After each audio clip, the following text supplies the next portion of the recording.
Doctor? Doctor, come quickly! The calendar!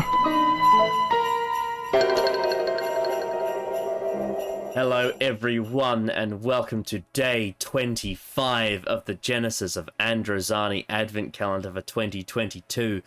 For the 5th year in a row we have made it to the final day of the Advent Calendar. We are here for the big one, for the Christmas Day version of this countdown, the final chapter of it. And as we always do with the Advent Calendar, we try to make the last video one of the biggest of the calendar. And if you look at the previous 4 that we did, you know, the day 25 on each of those is all supposedly major. Although, am I right in saying there was one year where we actually didn't end up having one? I can't remember. It's been a while. A video on day 25? Yeah, I think there was one Advent Calendar where we made Wasn't it last year? No. Last year we had it. That was fine. Oh. Maybe it was 2020. I do think you were right. I do think. I feel like I remember it was. that. Yeah, it was 2020. 2020 was the one where we didn't have a day 25. Sadly, because of Adam things. So, speaking of, on the very first Advent Calendar, way back in 2018. That was the first, and now we're on the 5th, so we've come a long way in the last 4 years. But on the very first day 25 of the Advent Calendar, myself and Adam did a ranking of the Doctors from Doctor Who. We included everyone from 1 to 12 and the War Doctor. We didn't include 13, because Series 11 had just aired, and that wasn't enough time for us. We wanted to wait until, well, we specifically said in that video that we wanted to wait until her era had finished. And now, here in 2022, her era actually has finished. It's done. It's gone. And so, it just seems like now is the right time to redo this ranking. Obviously, I don't have Adam this time, but I've got Callum here instead. You just stuck with me. Stuck with me this time. Yes. The disgusting opinionator. Yes, and also Callum, who's a lot less experienced in classic Doctor Who than Adam was, so that's a bit of a problem. Also, Big Finish. But with every passing day, I'm getting closer to being a more classic-noid. Yes. But also, Adam was very deep in Big Finish as well, which is also something you haven't done enough of. True. Hey, I'm very busy watching other stuff, alright? Yes. Well, to be fair, Adam had a bit of a head start on you because he was watching Classic Who and Big Finish since he was a kid. So there you go. True. So yeah. He watched Classic Who before New Who even came out. So there you go. Anyway, we are finally here to once again rank all the Doctors. This time, I feel like for me, it's going to be a much more definitive list, given that I've seen all but 3 Classic Who stories, and the 13th Doctor's era is complete, and also have experienced, not a lot, but a significant chunk more of Big Finish than I had last time. I think it was in 2019 and 2020, I listened to a lot of Big Finish. Not so much recently, but during those 2 years, I did definitely churn through much of it. So there's definitely a lot more exposure on that side. So the ones that we're going to be doing is we're going to be doing all of the Doctors from 1 to 13, and then War Doctor and Fugitive Doctor. We're not going to count any of the other ones, like none of the, you know, the Curse of Fatal Death Doctors or the Shalka Doctor or the Timeless Doctors or the Morbius Doctors. No. God, imagine having to rank every individual Timeless Child Doctor. Oh, yeah. God. Yeah. And we're not including, like, the, you know, the parallel universe Doctors like David Warner or the Doctor Who character that Peter Cushing played, or, you know, none of those. We're not including any of those.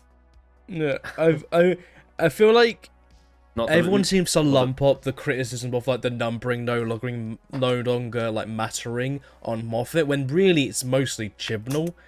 With Moffat, it still worked. There was still like a logic you could wrap around, like what he established.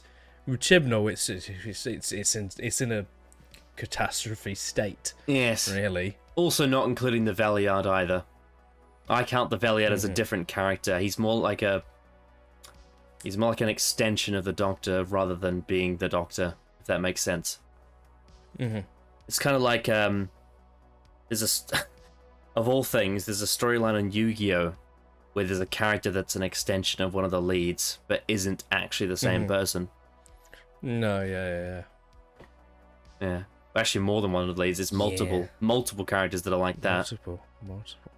They all of the Valeyard equivalents get banished to the Shadow Realm. Yes. Anyway, regardless, we are here to do I guess you could say the big ranking video for this show, the one that always sort of the cream at the top, because there's so many things in the show that you can rank, but this is like the one. This is like the big one that you can only do on major occasions. Yes. So agreed. yeah, it's going to be interesting. Some of you obviously have been following the channel for many years now, since we did the first Advent calendar, which is crazy to think it was that long ago. 4 years. How times have changed, how the world's changed since then. But some of you will remember some of the things that myself and Adam said on that video and what our rankings were, and you know what the things that we said. The real question is, how much of that for me has changed? What Callum's list will be like, because he wasn't on the last ranking, and then are the things I say different to the last time? There's all sorts of things to go in there. I think the value of doing this once in a blue moon, and I think the ideal time to do it is when a Doctor's era has ended, which is a long enough time to wait, but it also gives you a reason to do it again. I think the value of that, of doing it that long apart, it means that it gives you time to develop more thoughts. Because if you did a Doctor's ranking once every year, then it would just lose its meaning. You know, you'd be repeating yourself kind of, a lot. But I think here it's going to be interesting to hear what I have to say compared to last time, 4 years ago, when I had seen a lot less and heard a lot less, experienced a lot less, and also even rewatched things I'd already seen and changed my mind on them. I'll let you have some things to say, Callum, but before we get into the ranking, just have a go, have your thoughts. Well, yeah, I've not been on a Doctor's ranking video before, but I have actually posted once a tweet on a ranking that I did, just a little bit of a Photoshop thing that I thought was quite neat. I actually found it in preparation for doing this list and seeing how maybe different some things were, and there have been a few changes. I think I would say, with certain Doctors leaping others and other Doctors going below certain others. Yeah, this was for me, it wasn't incredibly difficult to do, in part mainly because I find it quite, considering I haven't watched a lot of Classic Who in comparison to like how many seasons there are. I think I've watched now a total of like 4 or 5 seasons in total, like from start to finish, which is actually quite a good amount for like getting a hold of a certain Doctor. But yeah, this would be interesting because I have made changes, but there's also a lot of stuff that has stayed the same, and it'll be interesting to talk about that. And well, obviously with the inclusion of a certain other Doctor, I'm imagining I'm not gonna please a lot of Twitter people, I would say. Just yeah. I think I'm excited to talk about it. Yes, and I can to give a little teaser to the viewers, I can guarantee you that there have been, even with the Doctors that were on the last ranking, you know, not like even when we did them without the Chibnall ones, even within that, there's been some changes for me. So you've got that to look forward to. You know what? I'll go first. Why not? My number 15 is the incarnation that probably has the least screen time overall on the TV show. And probably, like, 99% of people who've seen the show know exactly what I mean by that. It's Joe Martin, the fugitive doctor. Snap. Yeah, so this is the weirdest one to talk about out of the 15. Because it's really, really hard to get a grasp on this character when she's not even really in the show, and most of her story happens off screen. I mean, this isn't an exact comparison, but like, imagine you have a character, like, there's plenty of stories out there where you have characters that you hear lots about, but you don't really see them in the story. You get what I mean? There's plenty of franchises out there that do that sort of thing. I guess the one that comes to mind is someone like Jon Arryn from Game of Thrones. Like, he's a very important figure, but we never see him on screen outside of his corpse. Although, we actually do see a bit of Joe Martin in Doctor Who, in Fugitive of the Jadoon, in The Timeless Children, in Once Upon Time, and in The Power of the Doctor. She gets a few... 4 appearances. Yeah, she gets 4 appearances. 3 of them are cameos. Weirdly, a lot of her screen time in that incarnation is actually taken up by a different actress in one of her episodes, which I think is a bit weird because of the way the story is formatted. And her existence is strange. Her lack of screen time is strange. I guess not being the incumbent Doctor doesn't help her in that regard. But then again, there's another example of that which we'll get to later in the list, where they actually do get quite a bit of screen time and focus, as opposed to Joe Martin, who doesn't.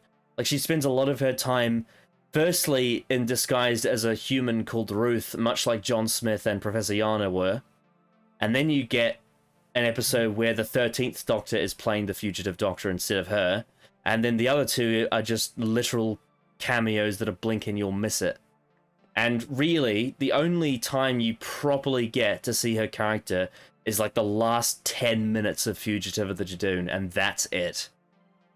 And that's, like, even just thinking about that, regardless of what the content is, that's just a really strange way to present an incarnation that's supposed to be considered like a major, like, part of this, you know, this character's timeline, and one that's advertised on the websites as this is an official incarnation that is recognized and is part of it. Which I just find so strange, because it just doesn't feel like that's presented that way. Yeah, it's really weird. Like, she seems as superfluous as, you know, some of the weirder doctors out there, like, you know, like the Shelker Doctor and the Curse of Fatal Death Doctors and bloody Peter Cushing and all. Like, she feels as part of the canon of the show as they do in some respects. It's really, really weird. You would think that, given this is, you know, the first Black Doctor that they cast on screen, that they would have wanted to do something interesting with that and, you know, have it be focused on, and would be like, wow, this is something we haven't had before, so what can we do with that? Then there's also, where does she fit in?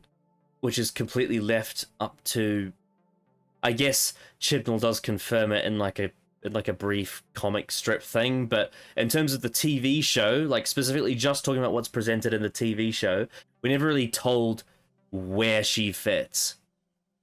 And that's a big problem. Yeah, and like it's implied by 13, you know, I know my own past, which we can infer means all the way back to Hartnell.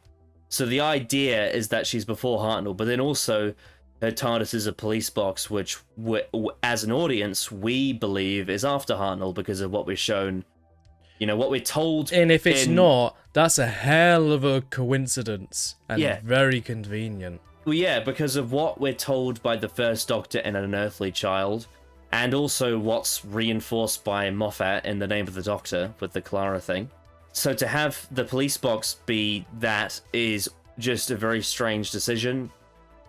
And yeah, there's so much ambiguity behind stuff that isn't really suitable to be up to interpretation. It's the kind of thing that you probably should explain, because it's really important for the audience to know what the fuck she is and who she is and where she's from.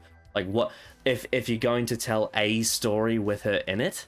And then in terms of the character we do get, I mean, she has a sort of dominant presence. She has a sort of and being opposed to the 13th Doctor, she's a much more commanding personality.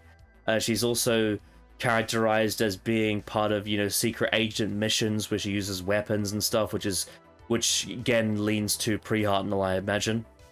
And then she can be quite physically violent and has quite a sort of sassy, old, gentle, womanly, I guess you could say, attitude. She says things like, "This is my ship," and there's all these little things that make her different to what the Doctor is now, which suggests far in the past. That her presence on screen is presented as quite dominant in comparison to 13 and Fugitive. And she is a sort of almost like an alpha energy. The problem is I don't really know what to say, because she doesn't really have a character beyond that. Like, we're just presented with a few traits and a few things about her, and then we don't really see her again properly. So, naturally, I feel like I can't put it any higher than last place, because they don't really fulfill the actual, like, needs. Well, I guess they don't fulfill what I would say is actually required to count as a sufficient character. It's just, she's so unfinished in every way. The only caveat I would say is that now that the Fugitive Doctor is owned by Big Finish, the intellectual property has been given to Big Finish.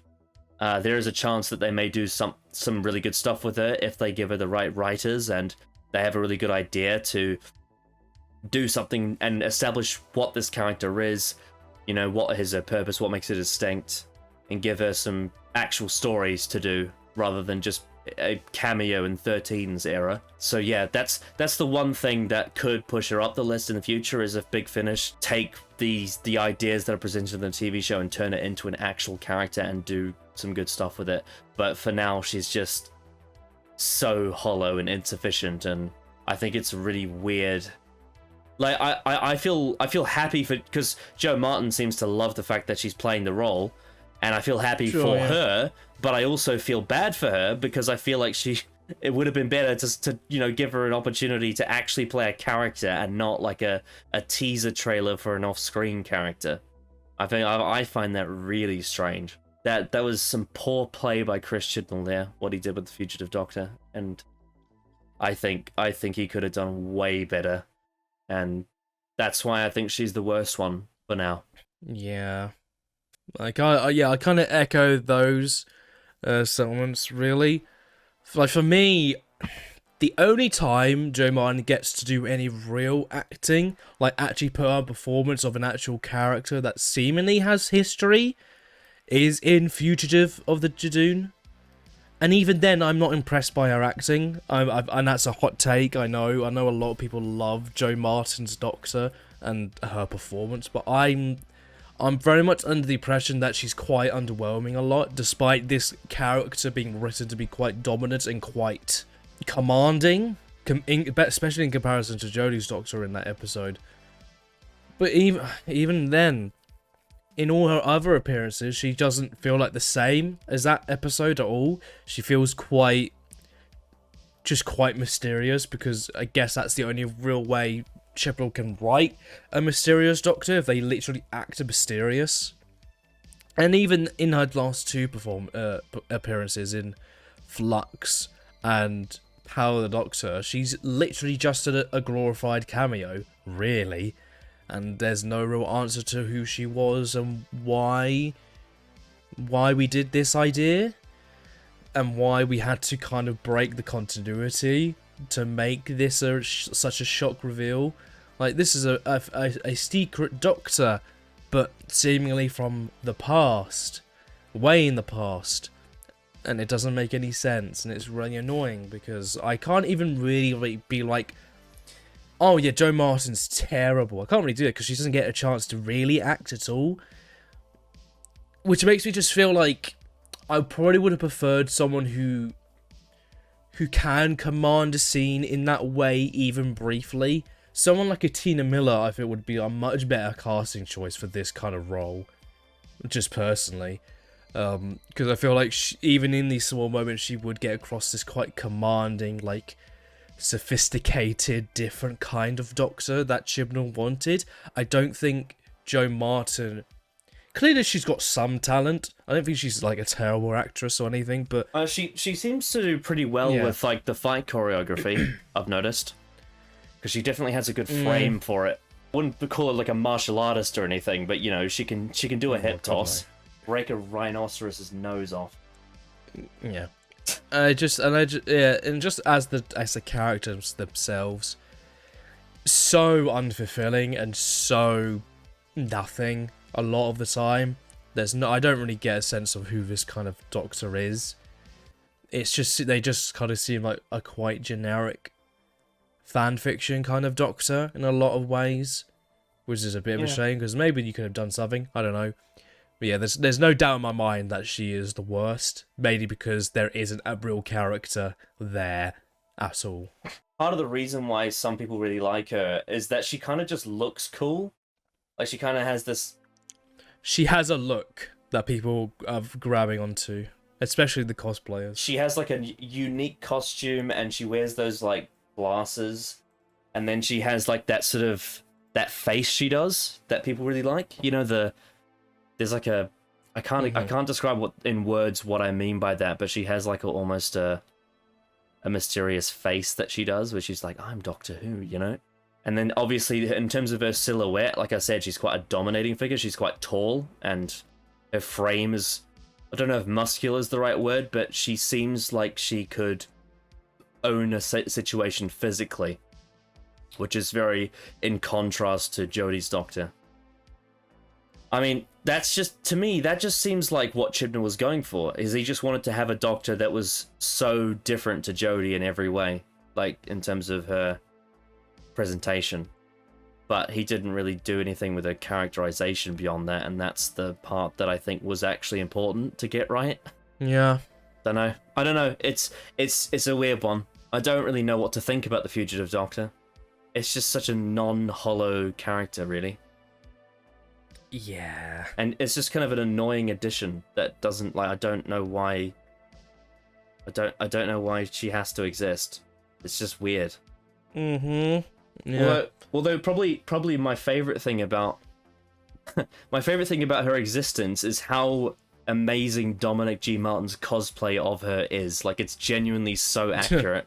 That's what I'm saying. She's almost a Doctor just for the cosplayers, because it's quite a look. But that's all really she is. She's like a really cool look. Yeah, but this is the thing though. Is like people will say Jo Martin's important because of black female representation, but I would say that if I was the showrunner, I would want the black female Doctor, the first black female Doctor, to be the main character of the show and to be featured. Just the first black Doctor in general. This is quite a historic moment, and she just feels so nothing a lot of the time, which is really strange if this is what Chibnall wanted to do. I don't think it does it justice, and I think that now that Russell T Davies is going to have the incumbent Doctor be black with Ncuti Gatwa for what seems like a full era, I think that will actually do it justice. Oh yeah, because I have way more faith in Russell to deliver that. Actually have representation and it actually involve there being a character behind it, where not like a lot of people can grab onto. The Fugitive Doctor just feels so nothing, really, which is really a big shame. Can't really put her anywhere else but bottom of the list, really. I'm gonna be interested to see what she's like, especially as a performer under non-Chibnall writers. That's what I'm really interested to see what it's like. It can't be much worse. There'll probably be more of a character there. Well, the thing is that, you know, there's certain characters that get handed off to different writers, and you notice changes in them for better or worse. So for example, like when you listen to like River Song and Missy and Big Finish, they feel different to how they are when they're written by Stephen Moffat. Sure, but I would still argue that those are characters that I can name and like describe as characters. I can't do that with Fugitive. There's like so little. There's so little in comparison to those. That's the thing, is that what Big Finish have to do is more than just tone. It's also they have to build her from the ground up, really. Pretty much, from scratch. Which makes you just feel like you can't really fuck it up more. It's just how good is it going to be? Is it going to be, this is fine, this is serviceable, or is this going to be, oh, this is actually really good, what wasted potential this was in the show? I can't really see a world where like, oh wow, she was actually way worse in Big Finish than she was in the show, because there's nothing in the show really to like deem her what kind of character she is, because there's hardly anything there. She's a confident doctor who's a bit more edgy, I guess you could say, in comparison to the rest. Like, that's really all we can say. I mean, fan fiction's a good word to use, because it feels like this is just Chibnall exposing himself. She is a very fan fiction. Yeah, it's a very fan fiction doctor. Chibnall exposing himself in his own sandbox with her, really. Like he's completely the veneer of him being this sort of highly regarded and, you know, award-winning professional writer is sort of gone, and he's sort of just like this kid playing with his toys by series 12. It's really weird. It's very strange to me that the man who wrote Broadchurch, which is so mainstream and considered like high television by so many people, is playing with his sandbox with Doctor Who. It just seems really strange, and maybe it's because Doctor Who brings him back to how he was when he was a kid, whereas when he's writing other shows, he tries to be, I guess, more, and I don't want to be insulting, but maybe he comes across more professional in other shows because they don't remind him of his childhood so much. It'd feel unjust to put her above anybody else, really, in the show. Given that you snapped, who's your number 14? Oh, well, my number 14 is this shouldn't be too much of a shock. It's the 13th Doctor. Jodie Whittaker's 13th Doctor, snap. Yeah. Yeah, on my previous list, when it was just 14, and before, you know, Fugitive was, I guess, announced, or maybe even after, and I just didn't know if it was going to be a part of the main line of Doctors, but she was pretty much bottom of my list before, for very clear reasons, that she is a very inconsistent Doctor.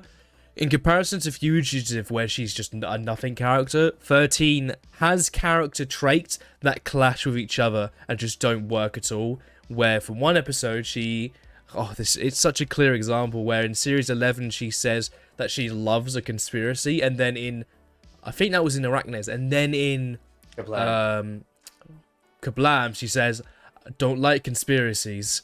You know, it's this very clear misunderstanding of like character traits just clashing together because she's wacky and kid-friendly and bubbly.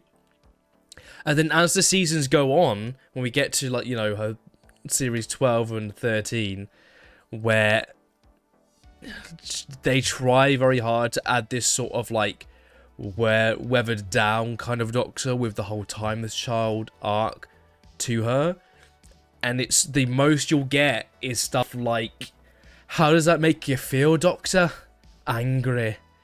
Where she doesn't even get to have good dialogue about it. She doesn't even get to really perform out of these kind of scenes. And then just the stories themselves just don't help her at all, of how poorly done they are and how inconsistent they make her. To me, she is just such a bumbling mess of character. It's a real shame, because I think Jodie Whittaker clearly is a very talented actress. I was very excited when she got announced after watching like her previous work. She's also very passionate about the show as well. Clearly very passionate about the show. And it's a shame because the writing just absolutely dunks on her every time. Her character is such a mess. Yeah. it's really real shame because there's small glimpses of there being maybe there's a character that could be consistent and is there and something we can latch onto, and there be something that we could be like, hey, that's really good. What a great way to use Jodie Whittaker's acting abilities. But there's nothing. There's absolutely nothing. And that's just every season with her gets worse in just it being more of a catastrophe, of a mess of a story. I can't understand putting her any higher than this because there's not a single episode where I would say she is excellent throughout. The closest I would probably say would be Haunting, and that's about it. I think she's pretty bad, which is annoying because I think Jodie Whittaker's a very, very good actress, but the writing does not help her at all.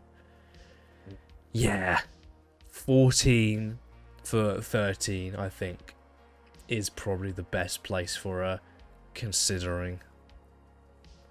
Yeah, I mean, I've beaten this one over the head over the past 4 years constantly. It's not just about being an inconsistent, self-contained character, because she is already that, but there's so much of her run, she doesn't even feel like the Doctor. Like, she's so just this weird, homogenized, almost augmented version of this character, rather than being the real deal. And they strip away a lot of the things that make the Doctor who they are without any justification, and they replace it with this really hollow sort of, I mean, not as hollow as Fugitive, because Fugitive doesn't even get any screen time to become a character, but with Jodie, it's more so her actual inner monologue is hollow, rather and very tepid, rather than being the moral complexity of a thousands-year-old adventurer through time and space, who's seen wars and planets and many races and has experienced, 1,000 deaths and 1,000 griefs and all that sort of thing that you would expect this character to be by this point, and yet she just seems so insignificant within herself, and it's really weird, and it's really difficult to pinpoint why this is the way it is. But I think it purely comes from the fact that because her character is so disconnected and it's so jumbled and it's so unfocused, it means that you can't actually construct what her story is and who she is, because she doesn't actually feel like a believable person that exists. She feels like a bunch of things that are cobbled together. And then there's also the fact that because Chibnall told her not to watch the show until after her first series, when her character is established, she has no idea who this person is that she's supposed to be playing and can only guess. And so what ends up happening is that the 13th Doctor ends up being more like Jodie Whittaker than the actual character itself. And that's a problem, because what makes some of the other Doctors great that add their own personal touch to it is that the characters are mostly like the Doctor, but they have a flavor of the actor playing them. Whereas I feel like with the 13th Doctor in Series 11, it's just Jodie Whittaker playing an adventurer, and there's bits of the Doctor in there that are like sort of, you see bits and pieces of it throughout. And then I remember seeing an interview where she was watching through the show after Series 11 because she actually wanted to see it. She was excited and passionate about the show and wanted to do her research. She wanted to actually study the tape like the other actors have done so, because she's invested in this show she's doing. She's invested in this character that she's playing, and she knows that this is an iconic role that's going to touch a lot of people, personally, and so she wants to get it right. She feels like it's her job to get it right. And so when she's actually watching the show, and she goes, and especially when she's watching recent stuff, like she was watching Peter Capaldi's Doctor, which came right before her, she was watching it and thinking, have I got this wrong? Because you just realize how insanely different the Doctor is from what the character she's been playing has been. And honestly, I feel the same way. It's such a weird, jarring shift to just see her almost feel like there is no continuity with her from her past self. And just how disconnected and how sudden and how weirdly contrived all of her character traits are. And then, of course, you get all of the moral issues that are in there that aren't self-aware and aren't addressed, and all the lack of conflict with the companions and whatnot, and how, you know, you get things like her simping for Space Amazon, or, you know, thinking that choking spiders to death is better than shooting them, or guns are an untactical form of war, or how, you know, freezing someone in a chamber is presented as heroic, or, you know, sending the masters to the Nazis. There's a lot in there. There's a lot of weird moral things. Genocide that isn't questioned or portrayed as grey. And it's just... It's so weirdly unself-aware of how questionable so many of these things are. And it doesn't utilize any of those things to tell a story. It just glides through all of those controversial bits. Obviously, one of the most infamous scenes being the Graham cancer scene from Can You Hear Me as well. It's a really, really weirdly out of character moment that it's hard Very to... out of character. And also this a lot of this comes down to the fact that, and this isn't just a 13th Doctor problem, it comes down to the fact that Chris Chibnall seems to be more inspired to write characters in a way that he can relate to or are like people he knows, rather than actually writing them like the characters they've been established to be in the show. And that's why you get a scene like that bit in Can You Hear Me, because the 13th Doctor is acting a way that is adapted from a life experience he had between him and another person. But the problem with that is that the Doctor and Graham are not like... Well, maybe Graham's a little bit like, but the Doctor certainly isn't like him and isn't like that person he knows. And so it's just a really strange thing to try and push on her, because you're not really justifying how this makes sense with this character, especially when we've seen how they've been characterized beforehand. And this all stems back to Chibnall writing out of a sandbox in a way that doesn't really respect the history of the show, which is really confusing given that he's a massive fan of the show and has been since he was a child in the 70s. So it's really weird and baffling, honestly, that Chibnall writes the 13th Doctor this way, because I think it's mostly a failure. And then there's other things like how I personally just find a lot of her lines really cringy, unbelievable to watch, difficult to be entertained by, hard to be endeared by, and then a lot of them are very, you know, they kind of slap you over the head. And there's just so many moral moments for her that aren't Doctorish. They're just so generic. You know, there's that bit from Resolution where it's just like, there's nothing you can do to stop us because me and my mates are in your way. Or like in Eve of the Daleks when she's just like, you know, we get back up, we fight again, and we win. And just, there's nothing about those moments that are distinct. They are something that you see in so many other cliched forms of media. And that sort of derivative nature really removes a lot of the uniqueness about the character and makes her feel more like things that she isn't. So, inconsistent, cringy, morally fucked, unself-aware, and no real satisfying character arcs or anything.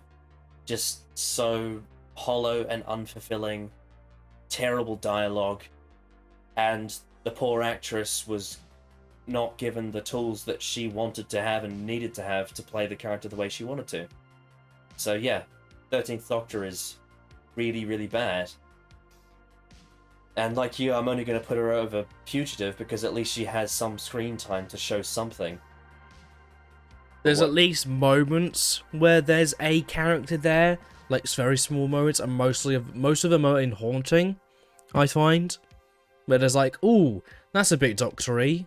You know, her interactions with the lone Cyberman feel very doctory at times, but that's the most we really get, really. It's funny because the way Maxine Alderton writes the 13th Doctor in that episode is inconsistent with the way Chibnall's been writing the Doctor for the last year. Yeah. But it is consistent with how the Doctor is characterized before Series 11. Exactly. It's a very strange thing. You know what's so funny? You know, because obviously because Maxine Alderson was like, one of the script editors for Flux. You don't really feel her presence at all, other than like, obviously, Village of the Angels, and that's about it, in parts. Yeah, I don't really know what to make of all that, to be honest. Strange, and a big shame, really. I think it's more than anything to really sum up the 13th Doctor. It's just a big waste of time. Yeah, and her run on the show is, for me, the hardest to watch through all the way. Like, I very much doubt I'm ever going to watch it in full ever again, to be honest. I don't have the want. Because every single episode has agonizing moments in it, and it's such a trek to get through that, because there's no real, you know, narrative progression, there's no character arcs, there's no competent storytelling. It's all just slapdash and mashed together, and it's really poor, really piss poor. I like your regeneration scene, but it was too late by that point. Yeah, that was nice. Poor Jodie Whittaker deserved better. I don't use the deserved word very often these days because I think it's overused, but I think in this case, deserved is an actual word that is applicable. I actually do think Jodie Whittaker deserved better. Agreed. To no one's surprise, the Chibnall Doctors ended up at the bottom of our lists. Ah, well, hate us if you want to. I think he's the worst Doctor Who writer we've ever had. So I think it makes sense. Agreed there. Okay, now that we've got that out the way, we can get to the actual interesting part of the ranking. Because from here on, we actually have all of the Doctors after this point, I actually think have quite a few good moments.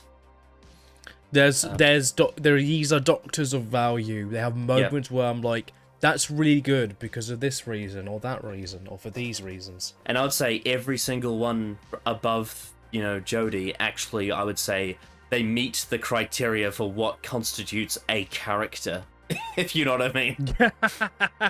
I thought you were going to say for a Doctor, but then you just made it more simple. An actual character. Yeah. Yeah. Don't blame me if personal bias affects these lists, because this is just how it works, I think. I think that just will drive parts of it, but I think there is also justified analysis beyond that too. So yes. Agreed. My number 13 is Matt Smith, the 11th Doctor. Ooh. Yes. He's very popular with the mainstream, especially back when he was the current incumbent role. I believe he was ranked, during the 50th anniversary poll, he was ranked second behind Tom Baker by the fans. He's also a very popular actor since then too, you know, with stuff like The Crown and House of the Dragon and whatnot. 11 is a popular Doctor in a lot of circles, especially some of the more known circles. Some of the less informed Doctor Who viewers may sort of raise their eyebrow hearing me say this, say, Matt Smith this low. Really? Matt Smith is my least favourite non-Chibnall Doctor, and I'll explain why.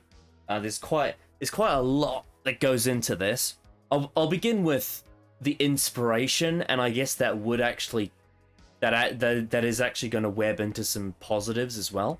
There's a lot of inspiration behind how Stephen Moffat conceived this incarnation.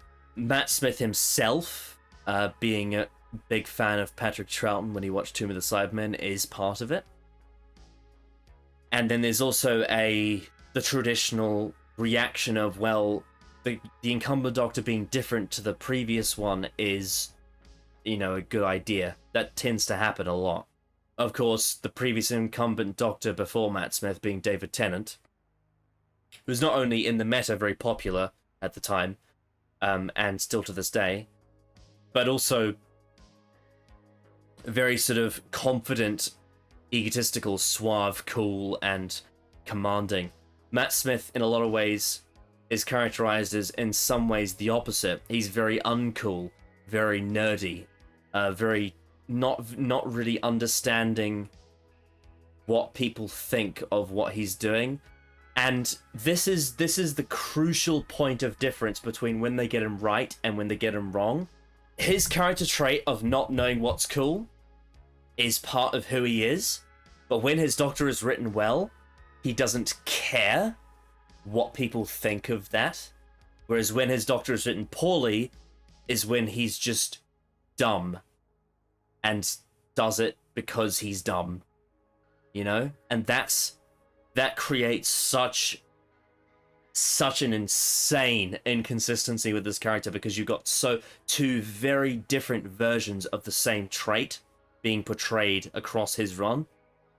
One of them being very similar to, you know, some of the previous incarnations of the Doctor, but done in a sort of a different way, and especially in a modern light.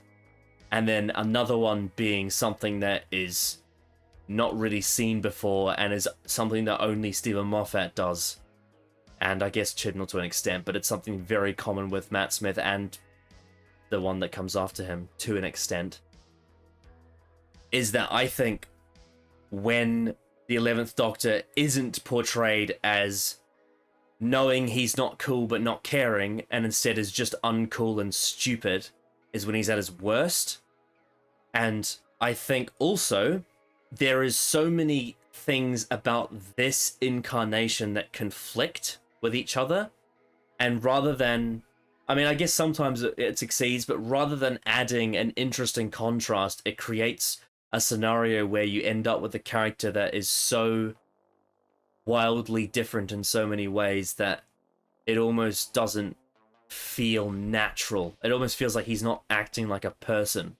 And part of that is down to the fact that I think it's almost a curse that Matt Smith is inspired by Patrick Troughton, because Stephen Moffat writes the 11th Doctor as being very bombastic in a lot of scenes, and being very, not in every episode, but there's quite a few episodes, especially later on, where he's played as this big, sweeping, heroic, aggressive figure that does a lot of grandstanding and gets in people's faces and has, you know, egotistical testosterone moments.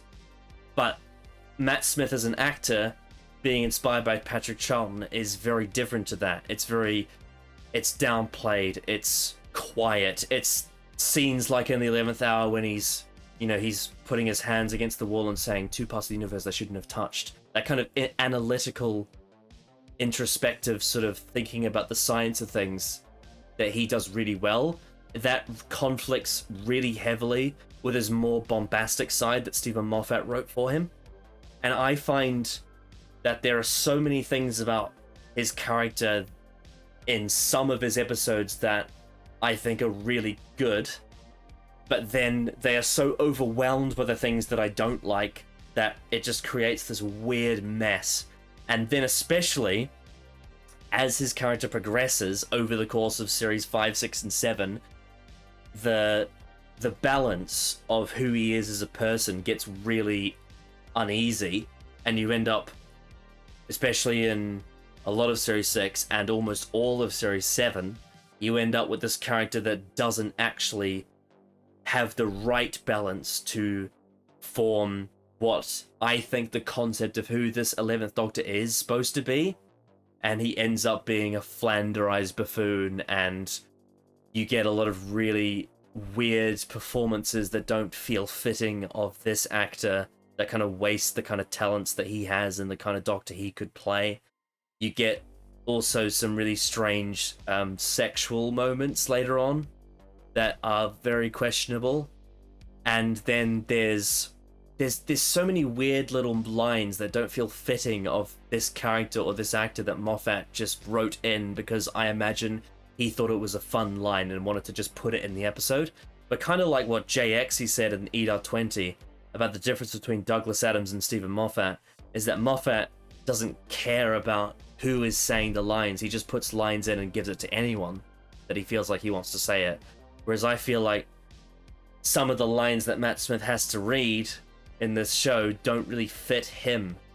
And there's so many other things that you could have him saying that would be way more fitting of his character. I mean, look at the way that Richard Curtis wrote the 11th Doctor and Vincent and the Doctor.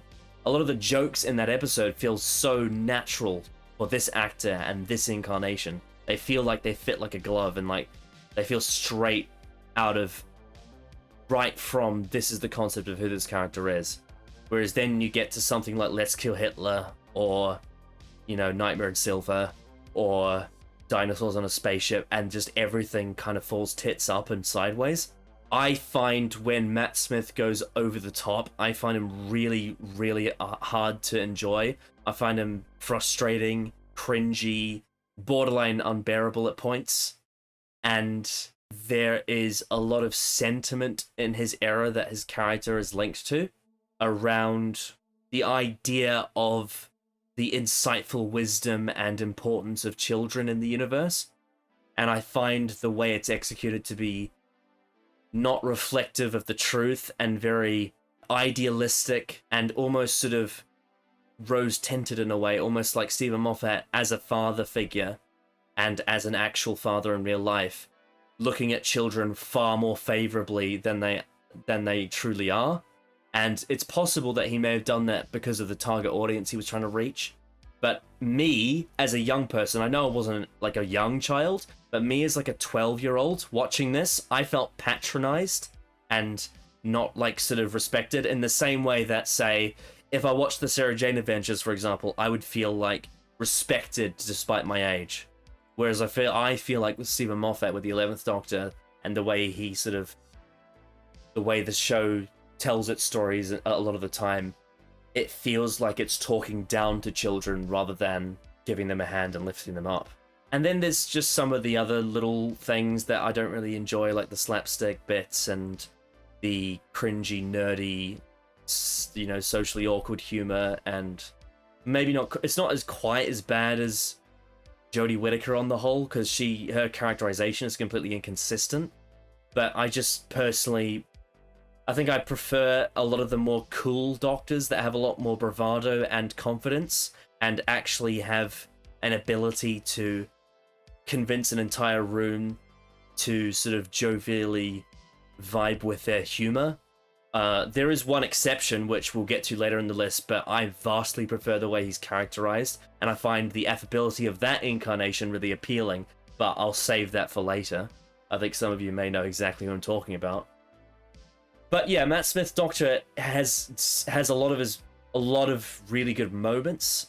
Probably my favorite of those being in the God Complex. The way he's characterized in that episode is almost a perfect amalgamation of everything I like about what the concept of this character is and who this actor is as a performer. The things that I like about the 11th Doctor are so few and far between, and then the things I don't like are so often. My overall feeling about this incarnation is more negative than positive, which I think is a shame. But, you know, he's talented, especially for his age at the time. Stephen Moffat is talented, even though he can get too ahead of himself and not, you know, be able to construct his plots in a way that end up with a good execution in the finished results. But there is so much more there than there is with Chibnall's characters. And I think even though Matt is this low on my list, I think he's head and shoulders above Jodie and Joe Martin, because there's just so much more there to chew on. Also, maybe it's just my age and my taste and my sort of like edgy black heart or whatever, but the whole thing of there's bits of his characterization, especially early on, that are inspired by fairy tale, you know, characters like Peter Pan and Tigger, which I can understand why that would appeal to a younger audience, but for me, I just don't want that. I want other things. So yeah, he's not my preference. Toby Whithouse does him pretty well though, apart from some of the Vampires Venice stuff, but I think Stephen Moffat had quite a bit of interference, especially with the cold open. But when it comes to the God Complex in A Town Called Mercy, he's pretty spot on. And a few of the other episodes, Amy's Choice, Vincent the Doctor's wife, the girl who waited. There's little bits here and there that he does really well. I hardly ever rewatch Zero because I find a lot of his episodes pretty vacuous and pointless, and the characterization, a lot of the characters are very. They're either in series 7, for example, a lot of them are very hollow and just sort of non-existent, or earlier in his run, they are there and they are characterized, but they don't feel like real people. And they don't really operate like real people, and it's maybe a little too far for me to suspend my disbelief to actually enjoy the story, because I have to kind of pretend like these people operate in a way that's different to what I sort of understand, which, can be a bit of a challenge, given that I like grounded realism with my characterization, even though this is a sci-fi show with crazy exotic ideas and whatnot. I still often prefer a more grounded, real approach to the people that are in it. I can't think of much more to say, but I think that's why Matt's my number 13. He's still good in many ways, but I just find it really difficult to like a lot of his stuff. Who's your number 13? My number 13 is the War Doctor, John Hurt. Mm-hmm. Yeah, quite low on the list in comparison to how I'll probably describe him, but mainly because compared to the rest of the Doctors, he does have the least amount of screen time. I would feel a bit unjust putting him above anybody else, because I think there's a lot about other Doctors I love, but with the War Doctor / John Hurt, I adore John Hurt's performance, I think most of all. I think John Hurt is such an incredible actor, and his performance in Day of the Doctor generally, it brings me to tears at times whenever I watch it. I think the chemistry he has with Matt Smith and David Tennant is quite delicious, I would say. Quite very, very entertaining at times, and the sort of vulnerable side of him, I think John Hurt delivers that so well, so elegant in his performance, with the sort of vulnerability of him in that point in time. I think as a decision by Stephen Moffat, if he couldn't have Christopher Eccleston, because that was the original plan, I think this being Plan B, I am more than happy to accept, because I think getting John Hurt to play a Doctor, I think is quite, it's quite lovely looking back on having this quite Shakespearean actor, this like of many talents, get to play the Doctor just once. And apparently he's got all the Big Finish stuff he's in is I don't know if he's like, is like most of his Big Finish stuff like good, would you say, if you've seen a lot of it? It's hard to say, really. I mean, I'll probably get to it when I get to John Hurt, but it's consistently good storytelling if you agree that the idea of the War Doctor is one that fits. That's the way I would put it. Alright.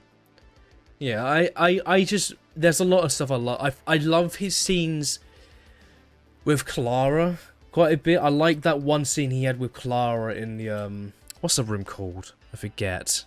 The Black Archives? Yeah. Is that what it's called? Yeah, I think it. That scene of them, like, when John Hurt is like, well, time I grew up. I think his delivery is just so, it's so perfect for what Moffat wanted out of the War Doctor, what clearly he set out. I think John Hurt is incredible. I think the scene he has with Smith and Tennant in prison, I really like a lot. And Tennant and Smith in that scene are great too, but I like John Hurt sort of like him looking back on it from the back. It's a shame that he didn't show this much respect to David Bradley's Doctor. No, exactly. Which is, but I really enjoy John Hurt's Doctor a lot. I enjoy this sort of if there was a character, like, if you couldn't have Eccleston, I'm glad this was Plan B, like I said. I think that it's a perfect casting choice, because I think John Hurt, just the amount of experience in his life, clearly, he's managed to bring that sort of, like, gruffness to him, a lot of the times, and I enjoy him in his more like casual moments too. I think there's a lot of really funny lines he has with Tennant and Smith, especially when they first meet. I enjoy it. Wouldn't probably say it's completely in tone consistently, but I think he peaks a lot in his more serious moments. Clearly, I think, yeah, there's a lot to really enjoy, but he's low on the list mainly because lack of screen time and obviously not getting a full season to have a full development is, you know, compared to other Doctors or even just having that screen time, you know. I feel like putting him any higher than this would probably be slightly unjust as well, but not to an extent of like Jodie being higher, because at least War Doctor is an actual character that's roughly consistent.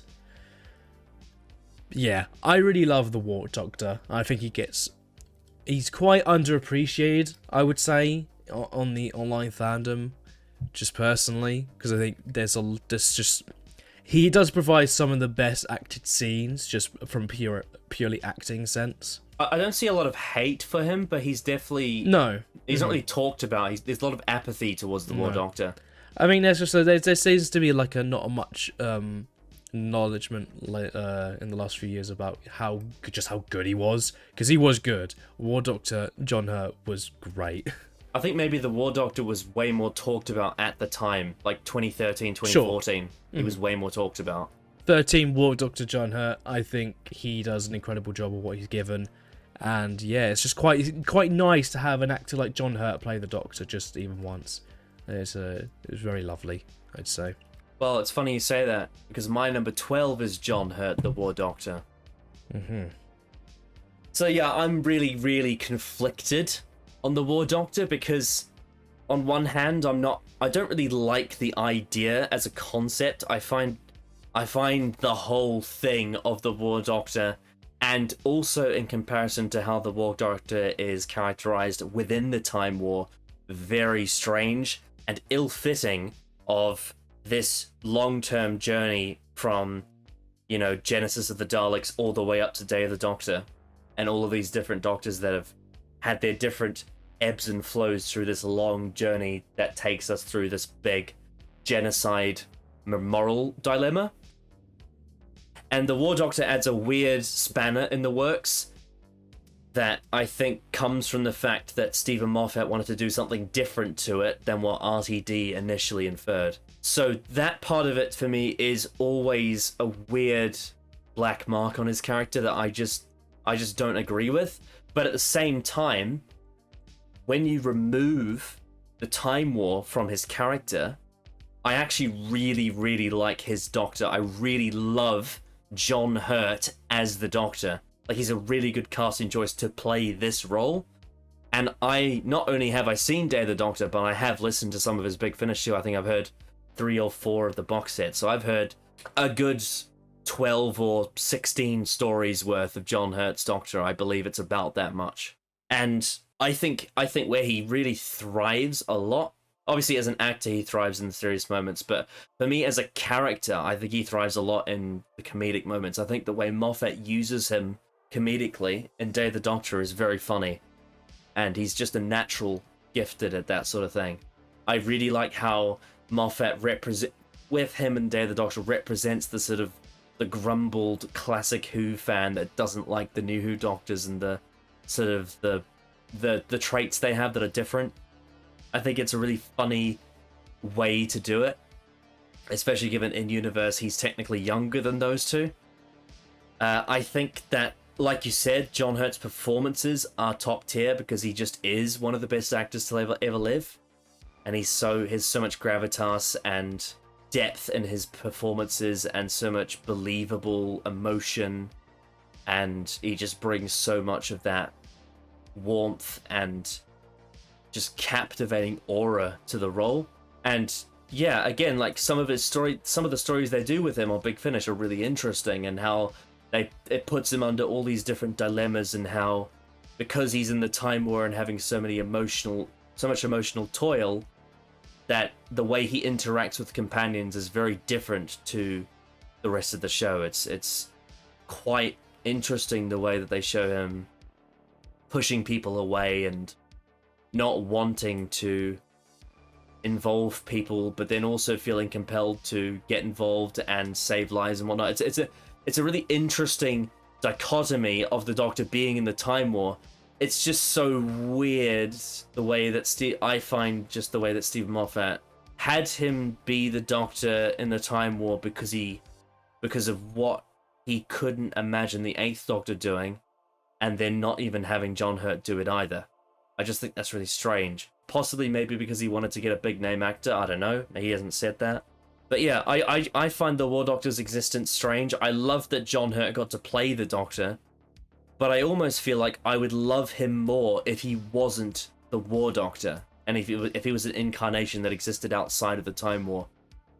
Because that one little sort of plot point around his whole character is just a bugbear of mine that I can't scratch off. It's always there. I've pitched before a version of the Time War that I would have preferred, and it would involve Paul McGann instead. But then again, also sacrificing the idea of John Hurt playing the role is also one that would be difficult to let go of, because it's such a great thing to just have him play this role as well, given the sort of legend he is and the performance he ends up giving. So yeah, I really like the character a lot, and I enjoy the War Doctor a lot. It's the whole thing of the Time War and what they do with what Moffat did with the Time War, and then eventually, obviously, with Big Finish having to respect that continuity and basically lean into that, and then having to give him what they were going to end up doing with McGann in Big Finish instead, and they just gave it to John Hurt instead because of obviously the Night of the Doctor having McGann regenerate to John Hurt and having the Time War continue from there. So yeah, I just find his this incarnation in universe, I find his existence strange, but in the meta, I love his performance. I love the fact that he plays the role, and he plays the role really well. I'm very so on him, on the War Doctor, on the whole, which is why I've put him at number 12. Who is your number 12? My number 12 is Colin Baker, the Sixth Doctor. Okay. Yeah, I really like Colin Baker a lot. I think he's a really, really good actor, and I think when everything else lets him down, I think the performance is the one thing that I really, really enjoy whenever I see him. Now, the issue is I've not seen a whole lot of Colin Baker's era. I've seen a couple of stories. I've listened to one or two Big Finishes that he's in, I believe. I could be mistaken. But the overall feeling I get from his Doctor is just very, very, on a bit of a smaller scale, but that same sort of inconsistency like Jodie, but not on a bigger scale, like her being just all over the place, on every aspect. The writing for Colin's Doctor feels like I need to be so whiplashed from the previous that it doesn't allow Colin to get a real attachment to what this Doctor is meant to be, which I'm assuming is meant to be quite flamboyant, quite outspoken and out there and confident. But there's something like the Twin Dilemma, which I've seen in full because it was the end of season 21, I believe. Yeah. If I'm not mistaken. That's alright. It just goes all over the place with his Doctor. It's so crazy to think how a performance could be so good, because he's a really good performer, clearly, in that story, but man is the writing terrible. Man is the writing for him really fucking bad. I just remember going from Caves of Androzani to then the Twin Dilemma and thinking, what the fuck happened? Who suddenly just took over the writing team for this season? Yeah, just him trying to kill Barry, his sort of, his interactions with a lot of characters just seems so strange. And by the end of the story, it's like this weird, what was that? He said something and I thought, that's strange, that's really weird. that shouldn't be played like that. I can't remember what line he had. The way he ends the story is he says, "I'm the Doctor, whether you like it or not." Yes, that's it. It's so weird. Like, it's almost played like, yeah, he is the Doctor. But the line itself is like, what are you inferring there, Doctor? It's so strange. And then there's stuff like the Mark of the Rani, which I think is a fine story. I think he's great in it. I think he's like the best part of Mark of the Rani, because I think Colin Baker is clearly a very talented actor, who's very physical actor, who's quite, like I said, quite flamboyant. So that suits at least what the initial idea of the Sixth Doctor was. The word to use is bravado. He has a lot of bravado. Yeah, that's probably it. Yeah. Yeah, just... Obviously, I'll need to see more of him, of his TV run, which isn't long, but, yeah. Just... the performance mixed with the poor writing, I can't really, like, put him higher, because the writing is just so bad for what I'm seeing so far. It's crazy. The Twin Dilemma is such a fucking weird story. How would you, because it's probably been a while, but how would you say you found him on Big Finish? Just interesting. I really enjoy him on Big Finish. Like Jubilee, I think he's great in, because it's sort of this. It's more toned down slightly, but he's still got that sort of presence about him. Well, Colin. I mean, if anyone wants to know what our thoughts are on Robert Shearman, go and watch our top 10 writers video. Yeah, that's true. Yeah, he's...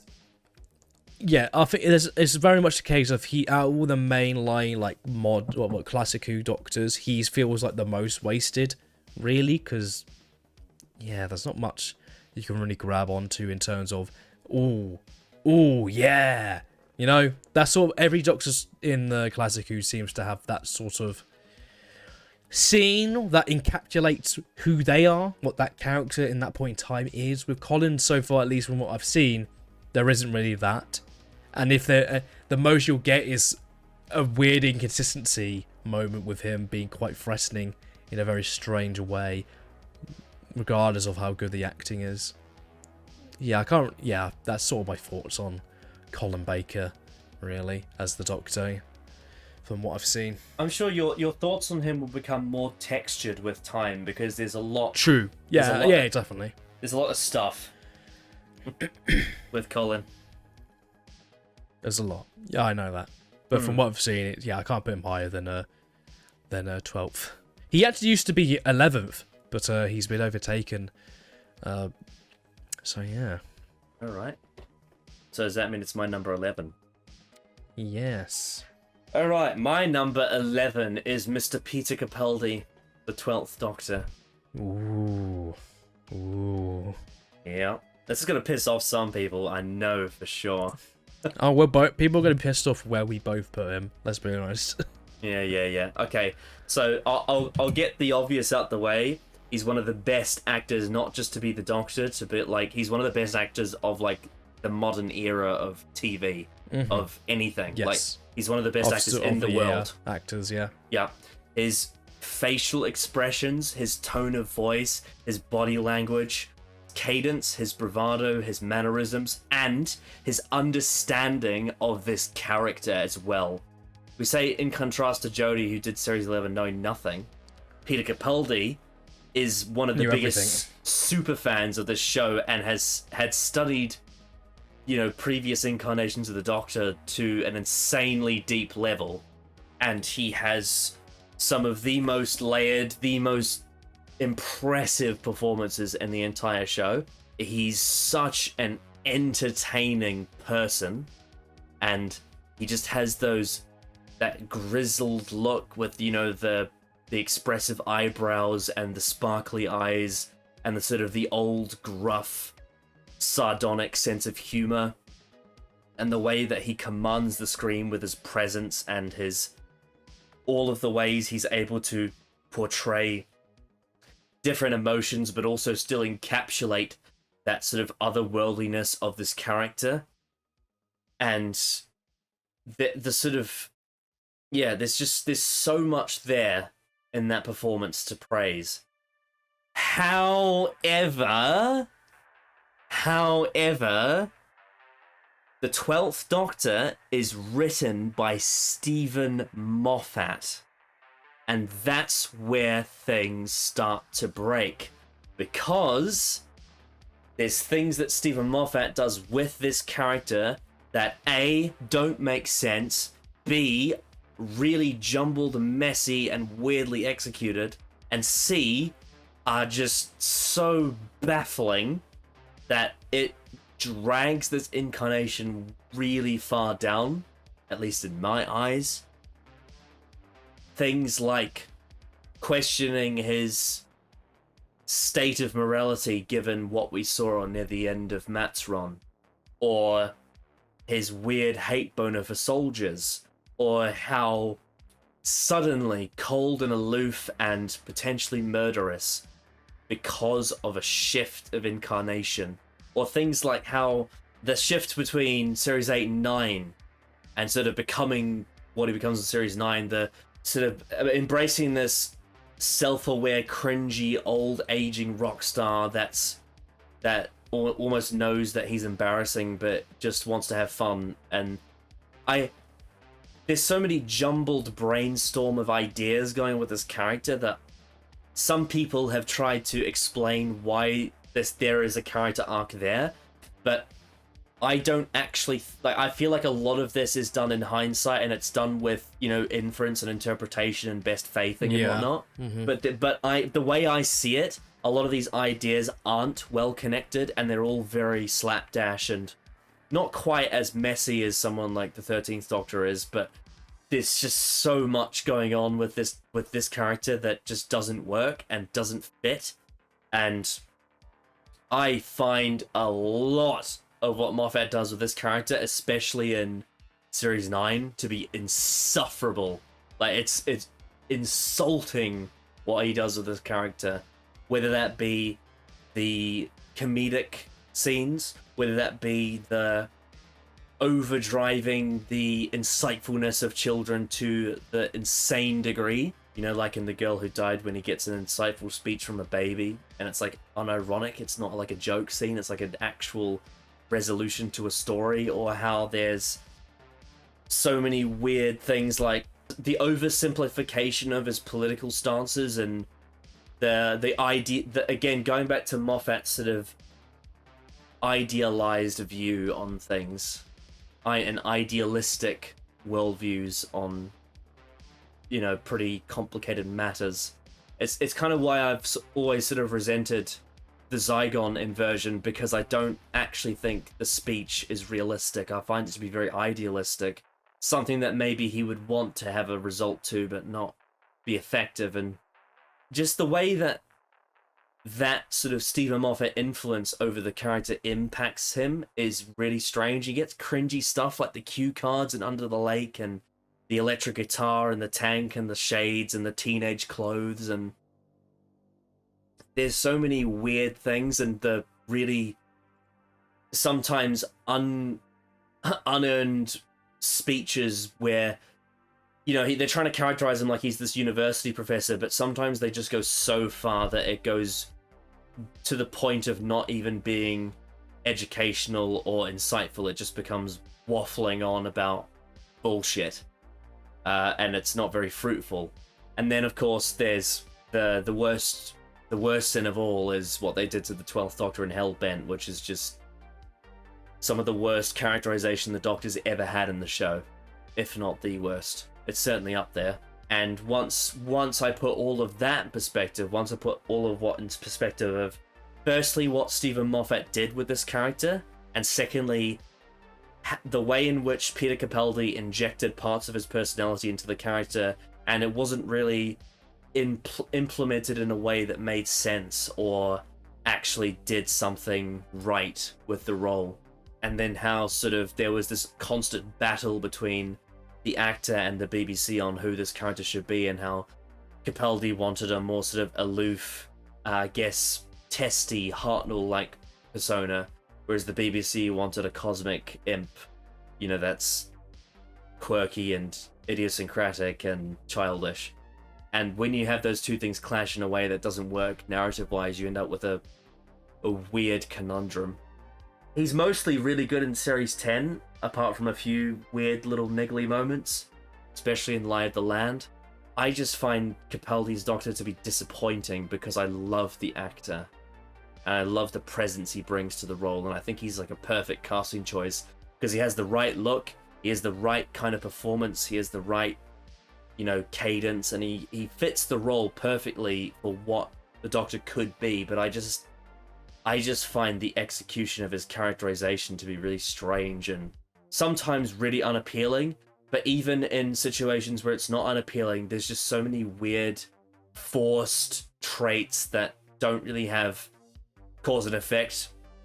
But it's almost like Moffat had these brainstorms of what he wanted this character to be, and then he just slapped it on the character without introducing those elements naturally. And I don't like that. That's not how I want characters to be done, I don't want to be just plastered onto me what all these traits are front-loaded without actually having the necessary storytelling required to, have these traits exist in a way that creates a believable person that is an alien, 1,000-year-old traveler, rather than just what they ended up doing with the 12th Doctor. He's above the others because he's just head and shoulders such an incredible actor and presence. The man playing the role does so much for the role. And I think also there's a lot of people out there that, especially some of the ones that have the 12th Doctor as their favorite, that jump over hoops and take extra leaps to try and justify his characterization because of how much they love his performance, and they want these ideas of who this character is to work, and so they try and desperately find ways to make it work in their head. But I just think it could have been done better, and I feel like if it had been done better, we wouldn't need to have all these arguments about whether or not he was well written, because I feel like there's just so many obvious ways to improve the way this character has been executed. And I wish that was how it was. Because I genuinely think the people who already love the 12th Doctor wouldn't like him any less if they did it the way that I wanted them to. I think there'd be more people overall that would like this incarnation, and he wouldn't be as divisive as he is. Capaldi's a tough one, because I love him, but I also hate him. It's really weird. Who's your number 11? My number 11 is Paul McGann, the 8th Doctor. Yeah, I really like Paul McGann. I just haven't seen a lot of his stuff, really. But when I have seen him on screen, I think he's great. I think he's got quite the presence about him, quite a unique sort of presence about him in comparison to sort of the Doctors around him in that period of time. And yeah, I think he really deserves to have a run on screen, because to be the only Doctor, other than probably Fugitive, to not really have much presence on screen is a shame, because he's really good. He's clearly really, really good. Like, his performance in Night of the Doctor is pretty incredible. And I think he's the best part about the TV movie. I think he's the best performer. I wouldn't say the character's at his best, but I think he is great. The stuff on Big Finish I've heard, which is actually not a lot, but there's a couple things I've heard. Like, I think Blood of the Dalek I've listened to, and I really like him in that.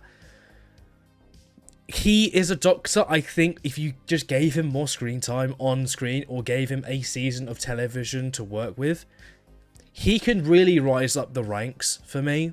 Like, we're talking top 7 or 6 probably, like, easily. Because I think he has the capabilities of an actor to reach those heights, I think, of some of my favourite Doctors. And yeah, it's just a shame that he doesn't really have much, presence on screen. Obviously, there's a ton of Big Finish that I'll probably listen to one day, and he'll probably rise up slightly there. But my bread and butter is, visual media, and there's a lot I get out of performances facially, and that's sort of a mix of all my favourite Doctors here. We'll get to later, but yeah, that goes a long way. Just visual acting, I absolutely adore, and there's not much of that in comparison to all the other Doctors, but when he is on screen, he's great. So, yeah, that's sort of my thought process of him being at this point, at number 11. I think there's not much wrong with him, I would say, in terms of a performer at all. I just want more of him on screen. That's just for me, personally. Yep. But, yeah, I think the way he, the way he talks is just so... It's so soothing, Mm-hmm. In a lot of ways, when he is very calm and calculated. He's very suave. That's kind of... that. I mean, it is a shame that he doesn't have stuff on screen, but the fact that he is a big Finnish Doctor and his voice is that good, he really fits that. It really fits. format. It absolutely does, yeah. He very much fits that sort of medium a lot because of his voice. It's so soothing and it's so distinct. Yeah. I really like his Doctor a lot, and I'll probably love him more the more I get through Big Finish one day. But yeah, I just wish there was... he deserves more on-screen stuff, really, out of all of them, because he's had the least, really. Yeah, well, if the Big Mouse Disney Plus wants him, then that would be great. Yeah. As long as there's no Disney Plus writers writing Of it. course, yes. Only the ones that Russell T Davies approves of. Let's just say that. Yes. I do not want anybody from the MCU writing a Paul McGann show, please. God no. God no. I mean, even if I mean, it's not the same because obviously you want live action, but even animating some of his audios is something visual, even if it's not visual acting. Yeah, that would actually be cool. That would be. Yeah. That would actually be a good way to get around that, maybe. To be fair, there are some of them that adding visuals would actually worsen the story because they're designed to be listened to. Mm-hmm. You would have to pick and choose which one's more suitable than others. Yeah. Right. You put just like the example I gave, like Blood of the Dalek. You put that in a arcane style animation, that would be incredible. That would be so good. Yeah. Oh, that would be lovely.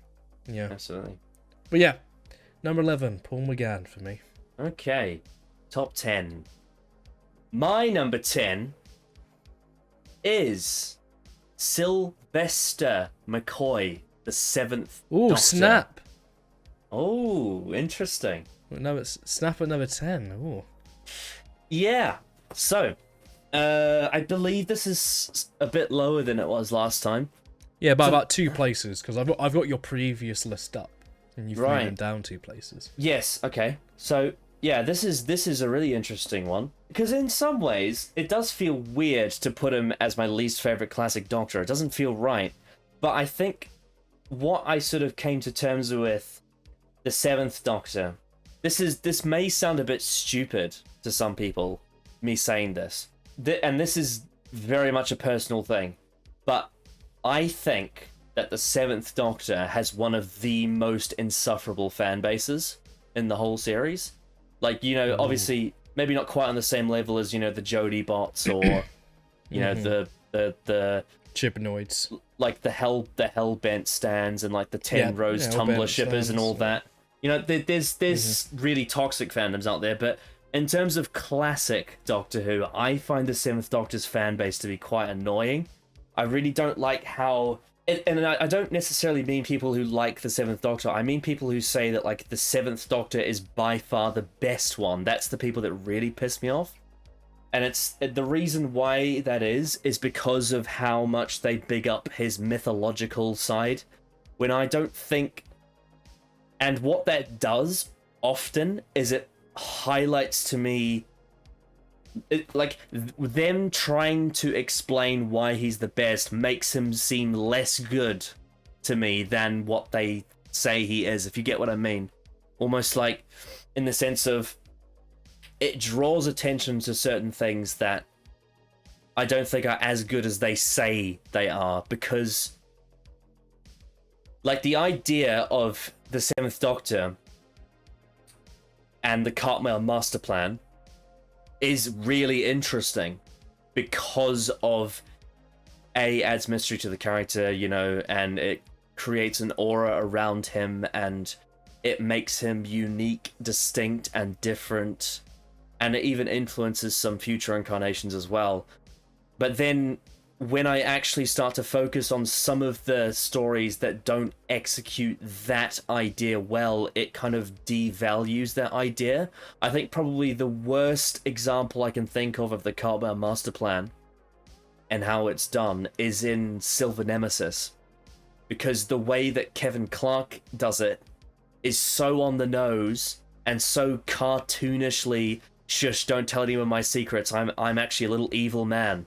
Like, there's nothing about that version of the Karma Master Plan that does any of the things that it's supposed to. And then this then stems off into this weird web of my sort of weird disconnect with some of, and just to be clear, this is a very, very minor thing, because I will get onto the positives after, because I mostly love this incarnation. But I think the weird thing about the Seventh Doctor and his era, especially on TV, is that the idea behind his characterization is really mature, but the actual presentation of his era is very not. And it's presented like a CBBC show. And I find that very strange, because there's a weird disconnect between those two variables, and they don't feel like, those two things don't feel like they should cross over. And it's possible that it may be because the origin of this incarnation starts in season 24, which is very, very cartoonish and childish and silly and colorful, and you know, it's very bright, and he's very goofy, and there's a lot of he talking again about Doctors that where they implement some of the actor's actual personality.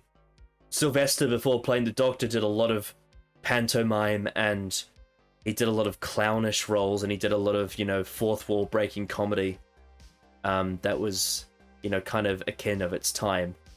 And the Seventh Doctor in season 24 feels very inspired by that side of Sylvester, but then to pair that with this extraordinarily dark idea that Andrew Cartmel did about his mystery, and then also the fact that it's unfinished on TV, and then you have to go into so many different things in the EU to, you know, expand on that, and then there's so many different timelines of things. So it's like you could read the Virgin New Adventures, or you could listen to the Big Finish, or there's so many things there. I think it makes the core idea behind his character unfulfilled, and a bit weird, and a bit weirdly contrasted and messy, and then that rolls into, you get this weird subsection of Doctor Who fandom that obsesses over the idea of the Seventh Doctor to an unhealthy extent, I think, at least. And that to me just points out the sort of weird fundamental issue I have behind the mythology of this incarnation. So yeah, that for me is why I rank him below the other classic Doctors, because of that one sort of weird thing. But apart from that, I love Sylvester as a performer. I think he has great screen presence. I think he has a natural gift for effortless acting and drama, and he has an otherworldly presence and an ability to play roles that don't feel human. So that's something that makes him a good casting choice for this role. I really like his dynamic with Ace as well. It's a really interesting clash of people, and it's one that's very different to TARDIS teams we've gotten before and arguably since.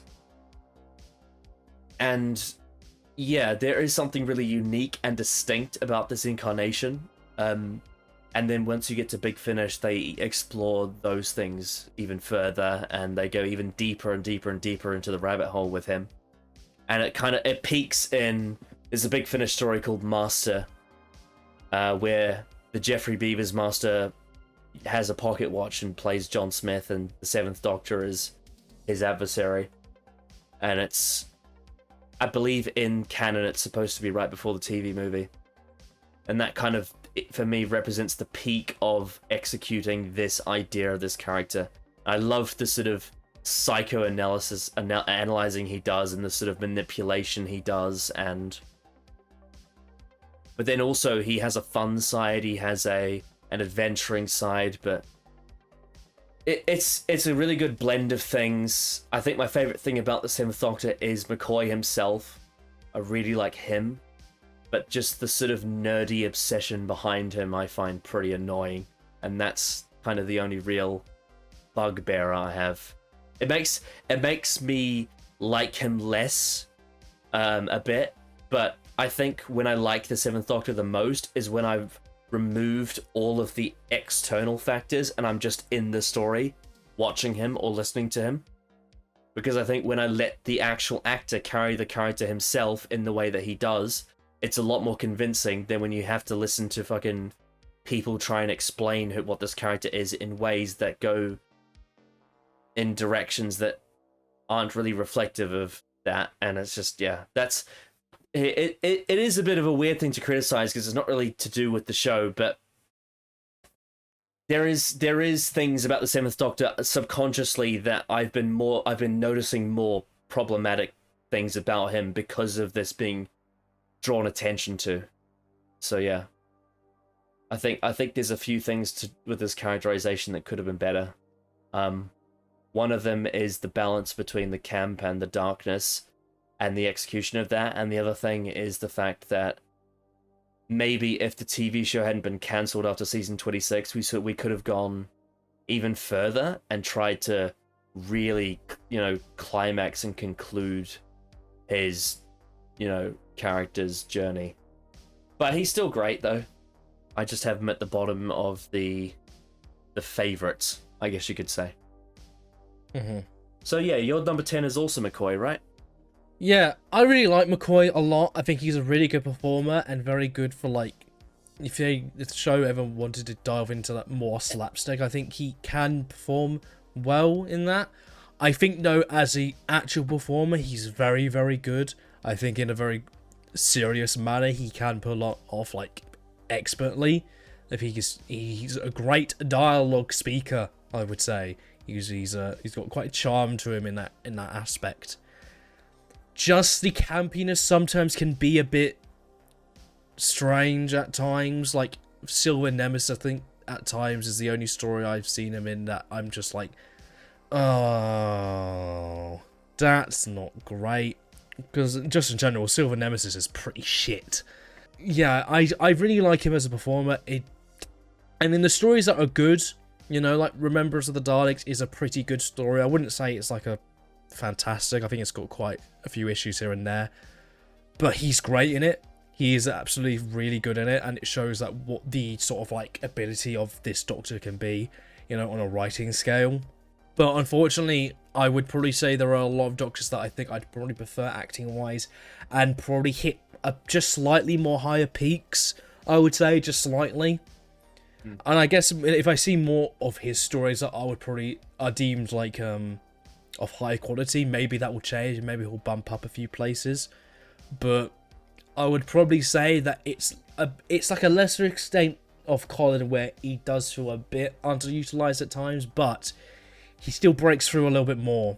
There's still stories where he really shines, and his sort of relationship with Ace, really comes through a lot of the times.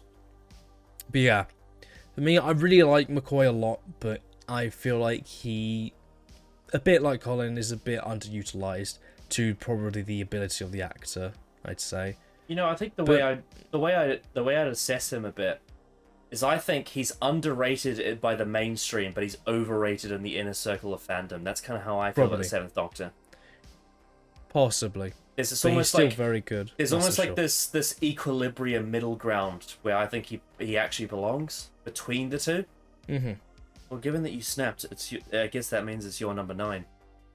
Yes, my number 9 is Peter Capaldi, the 12th Doctor, the other Scotsman. Well, off now 4, anyway. Really. Yeah. There's a lot of Scotsmans now. Yeah, to echo what you said, I think Capaldi is probably the second best actor to play the Doctor. I think he's incredibly good as an actor. He is definitely one of the best actors we've had in the modern era of stories. and storytelling. He gives off pretty much a great performance every episode. What lets him down massively is the incredibly terrible writing for pretty much most of his run. Series 8 and 9 being the real culprits of that. They are just bad seasons, filled with a lot of bad stories that really mess up his sort of characterization and make him just so weird season on season, because there are moments even in those seasons where he does shine and the performance comes through and the writing does slowly, in small ways, seem to fit what we're going for. And then the next season it crumbles that down and we change it. Like, that scene between him and Clara at the end of Series 8 is really good. And it's sort of, despite that season being pretty shit, this slow build of him being more open, I think, is a really good idea. And that final scene between them is sort of like a... we should have been their final goodbye, let's be honest. Fits that with what they wanted with Capaldi, but then next season they just sort of flip it. And he's overly open. Like, incredibly open as a person, which feels a bit whiplashy to me. Doesn't feel quite right. And then when you get to the end of the season where they don't justify him saving Clara at all, it just ruins everything, despite him being such a good performer. But then when we finally get to Series 10, he's actually really good consistently. Not perfect, but he's still really good. There's a lot of stories in there where actually service his capabilities of the actor and probably what this character could be. I think the 12th Doctor could easily have been the best Doctor if he was just consistent, because the amount of whiplash he has as a character is so jarring, and it's really annoying because the actor is putting his all into it, clearly. Yeah, and that just sort of sums up Peter Capaldi's Doctor. I don't think he's even close to being the best Doctor, not by a long shot. I think all the ones I have above him, I think at least have a season or a run that I would sit and go, there's an arc there and there's the completion of that. I don't get that with 12. Not at all. Which is a shame, because Peter Capaldi is the second best actor to play him. Which really annoys me. Yeah. Yeah. Just a Doctor that, with like probably the most potential, I'd say, to be great, but falls so short of it, unfortunately. And it's mainly Moffat's fault. Yeah. It's crazy, because when you strip away the actual writing, you just look at pictures of the 12th Doctor, and I'm like, oh, that looks so cool. He looks like such a cool character, you know? Apart from the stupid teenage rock star shit, but, you know, the suit pictures, I should say. The velvet stuff. He could have been great. He could have been great. I mean, the highs he reaches, though, you know, like Heaven Sent, for example, it's just... That shows you the potential, really. Absolutely. Right, so, my number 9 is Mr. Colin Baker, the 6th Doctor. Well, I haven't changed there. No, it hasn't. I mean, I've experienced more of his Big Finish and his TV stuff now. I think I've seen all of his TV stories now. If you've seen Day 5, you will have seen that I've seen Time Lash now, and also in the December dump last year I did the Twin Dilemma video too. But yeah, so Colin Baker is troubled because he's front-loaded on TV with problems. Like massive, massive problems in terms of characterization, where there's so many things that they do with this character that are just... there's no cause and effect, there's no real actual depth to these ideas. They're all just sort of like, we want to do something so different to Peter Davison, so we're going to make him do this, and this, and this, and this, and this. And it's so broad and so wild and crazy and chaotic. And it's just weird. There's so many weird scenes that the Sixth Doctor has on TV where he has these weird moral issues, like in Time Lash when he exposes the Borat in the mirror, and instead of the moral behind his character being that this woman won't love you because of your lack of understanding of how a relationship requires a two-way dance of consent, instead he insults the man because he's ugly and banishes him because he's unlovable because of his surface level beauty. And it's just like, these kind of things would make really interesting drama if it was actually addressed properly, because having a doctor that's so obsessed with image and with, you know, beauty and I guess cosmetic like values would be interesting if that wasn't, you know, the moral conclusion, and instead that was part of the Doctor's crux. You could have some very interesting drama made out of that. It's tough because Colin also, like, he seems to be overshadowed by so many of these issues, because there's also a lot of stuff where he's actually quite good. He actually gets some really, really nice moments even on TV with this character, but they often don't get mentioned. And a lot of it is because of the fact of the weirder stuff. Like, you know, in Attack of the Cybermen when he kills a policeman, not knowing that it's a robot, but still the question of it. It's a bit like that scene in Deep Breath when you don't really know whether he pushed the Clockwork Man or not. Like there's a sort of ambiguity to it, and it's the same thing of in Attack of the Cybermen. It's like, did he or did he not know that policeman wasn't human? You know, it's that sort of thing. That doesn't really seem like there's an actual structure to why this character is suddenly like this. It seems like it's relying purely on the fact that there was a big regeneration, but I think that excuse isn't enough to actually build a satisfying character out of that. It's very forced on you. And then there's the whole thing of the fact that the dynamic with Perry on TV is portrayed as almost she's like his prisoner in a way. Like, you know, it's like he's holding her hostage, and it's really toxic because she wants to stay with him and she has an attachment to him because of who he was when he met her as the Fifth Doctor, but also really hates being around him. And it takes a while for them to properly rebuild that connection again. And you get stuff like in the Mark of the Rani and the Two Doctors when they start to properly become, you know, close again. But then, you know, Time Lash kind of makes that all inconsistent. But then, you know, it starts again in Revelation. They have the bickering, but this time it becomes more brother-sisterly rather than, like, you know, physical assault. I think season 23 is an interesting one because I think his characterization progresses in an interesting direction from there, but it's so wrapped around this insane story arc that goes unresolved because Robert Holmes passed away. But it is interesting to see him play a much more sensitive version of his role, and then have a story like Mind Warp take his previous characterization and then make it manipulated. And instead of being his actual characterization, he's then put in a scenario where he's presented as being like that, but he isn't because he's being brainwashed. And that's a really interesting story that deals with this character in that way. And of course, you get that really touching moment at the end when he does the "You killed Perry."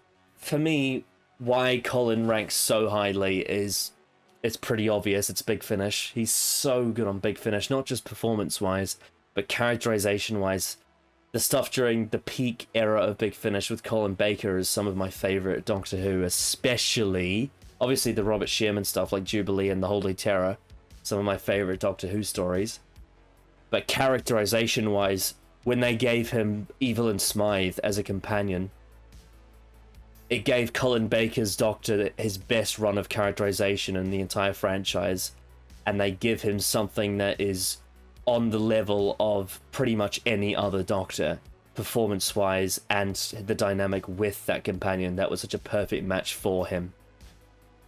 And it's so satisfying to see this character realized in a format. That's something that Colin has over Jodie, is something that he has over Capaldi, and I think it's something he has over Matt Smith as well. Is that I think there are moments on TV that go overshadowed that deserve some praise, but his Big Finish is so good that I think it puts him above all of those Doctors for me. And that just pure heart and incredible performance puts him just a little bit above Sylvester for me. I think his run with Evelyn Smythe on Big Finish for me, it hits a personal place for me that is so grounded in reality, and I prefer that over the mythology of the Seventh Doctor, and that's why I put Colin above him. You know, despite stuff like the Twin Dilemma getting him off to a very strange start. But like you said, Colin as an actor is always bringing it, especially on TV and in the early Big Finish stuff before he got a bit older. You know, he brings so much bravado, so much charisma, often at times even alters the character to sort of course correct it in a direction that he feels is more fitting of what he wants to play. But yeah, there's a lot of weird stuff that they did with Colin, and he gets a bad rep for it, but in my eyes, he's been massively redeemed since then. And I love him. I love the Sixth Doctor on Big Finish. Who is your number 8? My number 8 is the one and only, the original William Hartnell, the First Doctor. Hey. Yeah, I adore Hartnell a lot, and whatever story I've seen him, and I've seen not a lot, but a few here and there. I've seen a lot of his early season, the first season stories a lot. I actually watched Edge of Destruction the other day, and I really liked it. Like Edge of Destruction quite a bit. He's quite to be the original, to be the first, and to be so different from everybody else, but have that sort of arc of change, is very important. And I think William Hartnell does a fantastic job with it. And I think he really brings this sense of, with the first incarnation, of him being quite old, you know, you get that sense really, because he obviously, with all the context now of the show, he's lived for quite a long time, but he still has that sort of like rebellious nature to him that is quite endearing. I really love his sort of interactions with Ian and Barbara in season 1. You know, I think their sort of chemistry and sort of conflict a lot is really played well. It's played really well from everybody involved, and I think Hartnell does such a great job with it. I really enjoy his mannerisms a lot in every story, just so like the yes, well, and you know, holding his jacket, you know, it's very, very, very nice, very endearing. Obviously, with him being the first, it does with his arc, he doesn't reach the same sort of like peaks of all the rest, really, because it's such a different required performance from Hartnell compared to all the other incarnations that came after him in how the Doctor evolved as a person. So he had quite the unique job, obviously, without knowing he did. So I think he's such a great performer. I think a lot of his stories as well are quite consistent. They're quite smartly written, with like dialogue that is clearly of its time but doesn't feel out of place really, and it's very consistent with itself. And yeah, I really adore the First Doctor a lot. I think he gets obviously praise, but he deserves a lot more because he had such quite the task ahead of him at that age. He's such a great performer. He's just low on the list because I think other Doctors just had higher peaks, I'd say, and they're more akin to what I want out of a Doctor. But there's no arguing that William Hartnell was such a great performer, and think if you're going to cast the First Doctor, he's probably the perfect choice for it, I'd say. Although, having said that, you haven't seen all of his stuff. No, there's still a lot I need to look at. And some of his... It's a shame, because some of his peaks, characterization-wise, are in missing episodes. And that's a real shame, because he put so much into those performances, and they can't be seen anymore.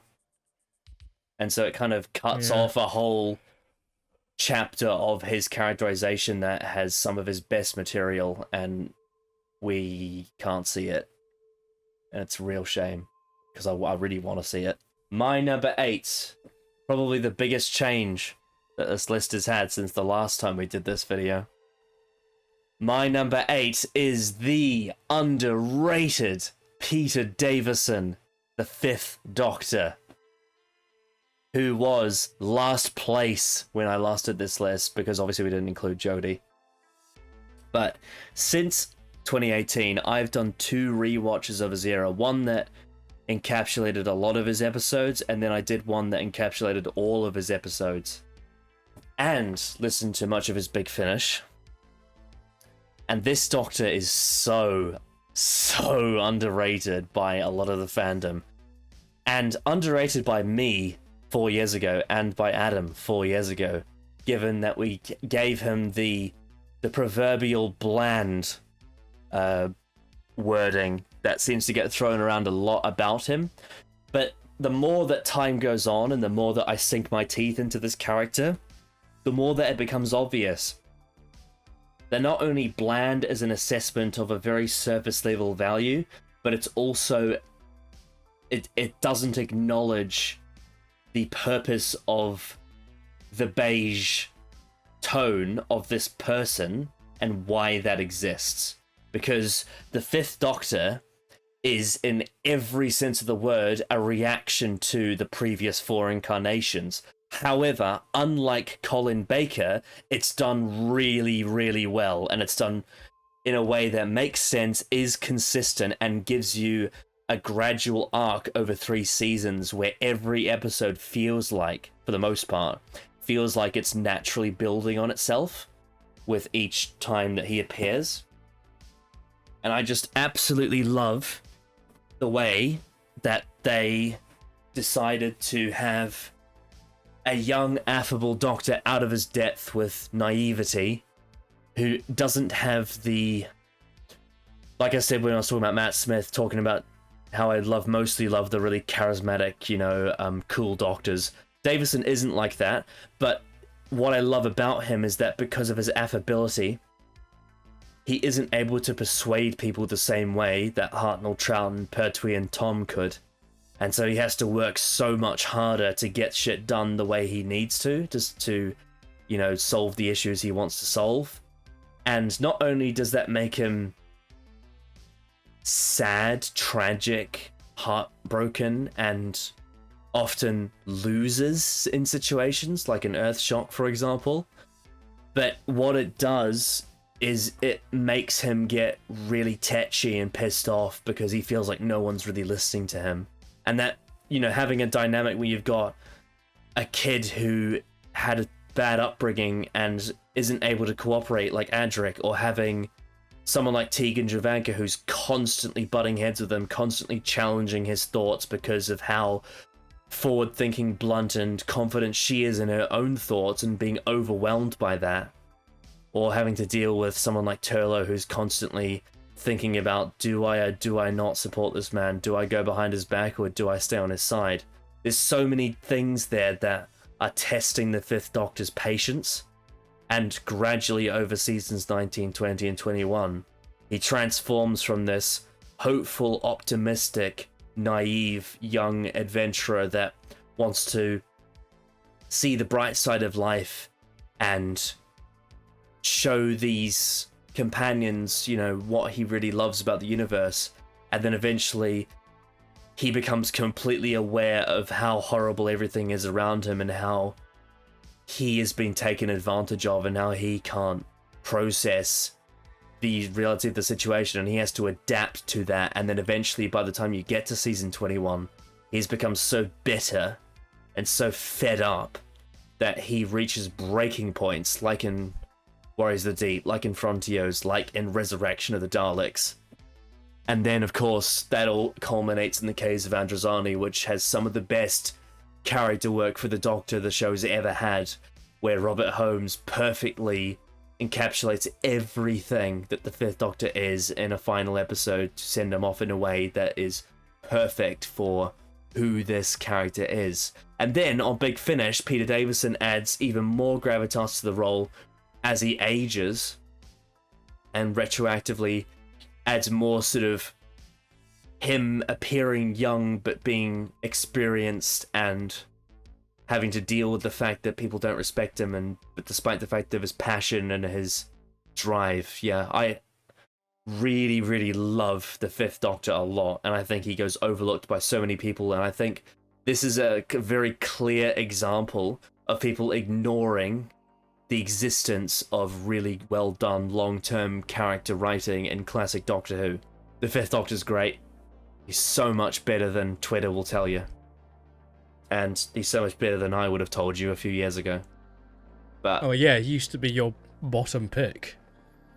yep, he was for a time. But not anymore. Better take if you tell me. Not anymore. So yeah, he's great. And that's why he's my, what number did I give him? Was it 7? No, 8. That's why he's my number 8. And really, at this stage, it got difficult, because now we're getting to the Doctors that I just love all the way through, mostly. Yeah. I think if I were to criticize Davison, I think is the way he deals with the aftermath of Adric's death and Time Flight is bad, and I also think some of the stuff in there's a few weird little moments. There's one line in Warriors the Deep that kind of pisses me off a bit about humans. I don't know if I can get on with that. Yeah, for the most part, I think he's fantastic, and I really, really loved rewatching his stuff last year, because it gave me a proper sense of his characterization.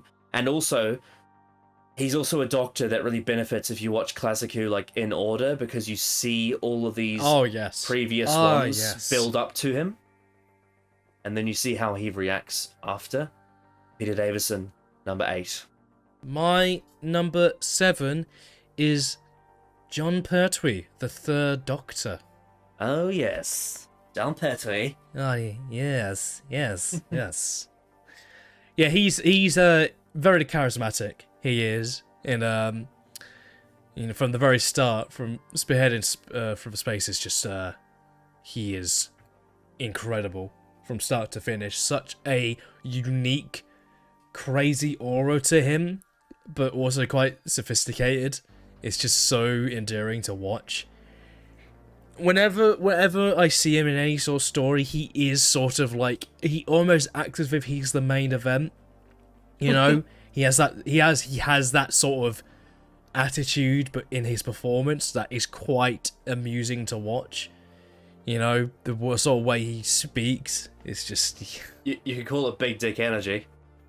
yeah. You could. Yeah, he has such a great vibe with him in how he performs and sort of how he delivers his dialogue and how he interacts with characters. It's just so fun. Yeah, there's nothing really like him, really, in terms of how he portrays the Doctor. It's quite a unique take. I mean, he's a Doctor where he starts off being stranded away from his TARDIS, and that's a big change. Big change in his life at that point. Yeah, so him adapting is quite fun to see.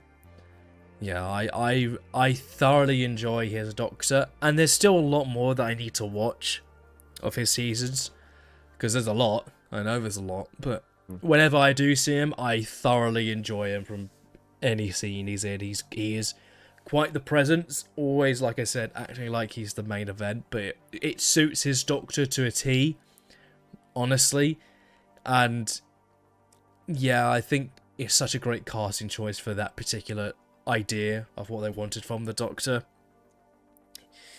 He's got such great energy to him, and it's hard to really not be like in awe of him because he's so good.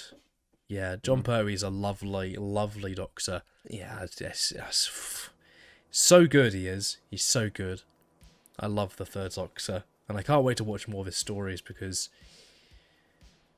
there's so much that there's like more I want him challenged on, you know, just as a performer and the character dealing with certain situations that I know there's certain stories that he does. So I'm looking forward to that kind of stuff and in my future watches.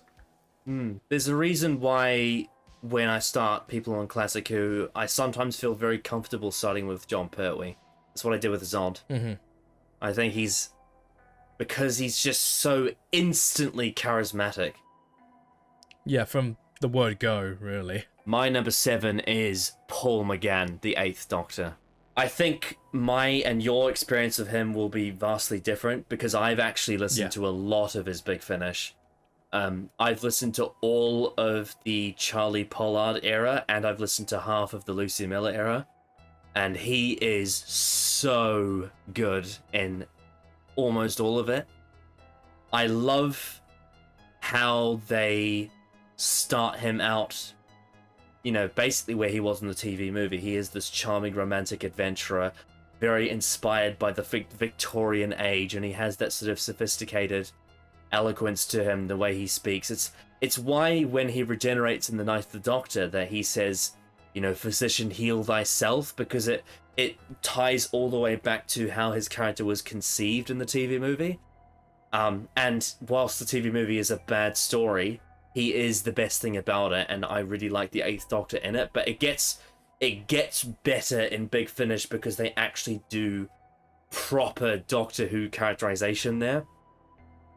And while they throw so many things at him, there's just so much that Paul McGann does with this role, with his voice, with his cadence, and just how they take him through one of the most abstract, avant-garde, experimental character arcs that the Doctor's ever had in his original incumbent Big Finish era, before we got to the, you know, when New Who came back and it was Eccleston and Tennant. But yeah, when the Eighth Doctor was considered the current Doctor, and when he was on Big Finish, he was just awe-inspiring with Charlie Pollard and Keres, with you know, stuff like The Chimes of Midnight and Seasons of Fear and Neverland, and then you get to obviously Zagreus. Then that takes us into the Divergent arc when you get stuff like Scherzo and The Natural History of Fear, and Faith Stealer and Cage Royer. Cage Royer, an episode where the Eighth Doctor gets split into 3 different people, and he plays 3 different sides of his personality as different characters. It's really unique and way better than the way that Jodie does it in The Vanquishers, by the way. And something like The Last, which I referenced in the top 30 scenes video, about how he gets thrown into a scenario where he actually discovers someone in the universe that he genuinely hates, and it's absolutely bone-chilling. And then how you have so many examples of him having... One of the things about his character that they do in Big Finish is that they establish that the time between the TV moving and between Storm Warning, which is when he meets Charlie Pollard, is completely ambiguous. And that's when they apply the idea that he has... It's like he has these lost memories. And it's like he knows that there's something important that he's done, but he can't remember what it is. I think... At some point, and this is probably my one bugbearer with the Eighth Doctor, is that they overdo the memory wipe thing. It's like it becomes like a joke at some points because of how often they do it. When it's at its best in stories like, say, Terra Firma, it's incredible, some of the drama that they do with him in that. And then how dark and unfulfilled a lot of his character beats are because of how he isn't able to confront things in a human way, creates some really, really, as I said, bone-chilling moments because of the fact that he is kind of losing his humanity in a way, despite the fact that he has that, he starts out with that, you know, really, really excited, flamboyant, Victorian adventurer spirit.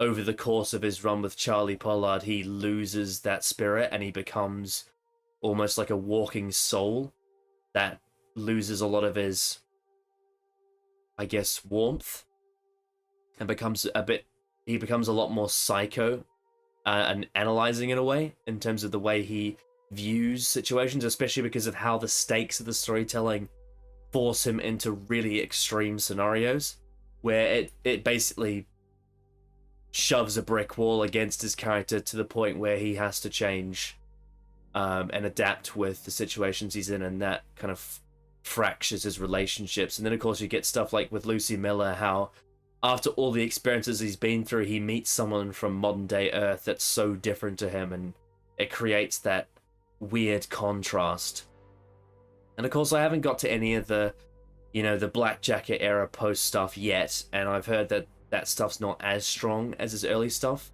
But in terms of what I have heard, I think he's phenomenal. I think his characterization is really interesting. I think some of his stories are really interesting. And it's really hard for me to toss up between him and Davison, because I kind of have them on par, but the only reason why I chose to put Paul McGann slightly above Davison is purely based on the magical quality of his voice. There's just something about the way he says words that is so spellbinding, things like Guardians of the Edge. I have stumbled upon this regenerative process, like, cut my throat, Charlie. You must cut my throat now. For once in my life I have found someone. I had never said this before, but I truly hate you. And he's able to use so many layers in his voice to portray everything he's feeling, and it's really unique and unlike any other actor that plays this role, really. I think what I really praise about McGann's Doctor is how Big Finish makes him feel so distinct and so vivid and different to everything else, because he doesn't really feel like a classic Doctor, but he also isn't like a New Who Doctor either. He's his own thing that's in the wilderness years, and he's great, and he's a brilliant actor, and he's also extremely attractive to look at just from an aesthetic level, even if, even as a straight man, there's just something about his visual presentation when he is on TV that is just so, like, I can't take my eyes off him, because he's just such a magnetic actor. And then on Big Finish, his voice is so magnetic as well that I just can't help but listen to him speak as this role. So yeah, McGann is brilliant. Absolutely love him. He's one of those Doctors that not that many people understand the greatness of, because they haven't been exposed to his best stuff, because it's hidden away in a dark corner. But once you find it, it's like, wow. It's like you're watching a whole new show all over again. It's like you're discovering a whole nother brilliant bit of Doctor Who that you never knew existed. My number 6 is Matt Smith, the 11th Doctor. I still have a lot of issues with this Doctor. I still have quite a lot, as it's been known.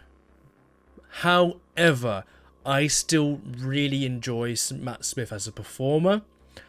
I think especially in Series 5, I think for what the idea of his character, this incarnation of the character was, I think the most he peaked and was sort of consistent was in Series 5. After that is when it starts to get all murky. I think Matt Smith still has a good level of performance most of the time. It's when most of the seasons go on and on and on where it really starts to weigh quite a bit. But in his core, I think there's a lot to really love about the 11th Doctor. I think the sort of childlike fantasy, I think while it's not everybody's cup of tea, I think he does deliver it well first time round in Series 5. I think the quality of stories, I don't think is on par with the previous era, but I think there's still a lot to really garner from really good characterization when it is good. Especially with stuff like Amy's Choice, I think is where he really excels at. I think it's probably one of his best performances, along with the other characters too.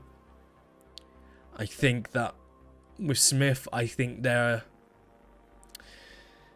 clearly, after he's left the show, has matured quite a lot in terms of his acting, I think, with a lot of more mature roles he's been in. So it'd be nice to probably have seen a bit more mature side from the 11th Doctor more, because in stuff like God Complex, he is pretty incredible.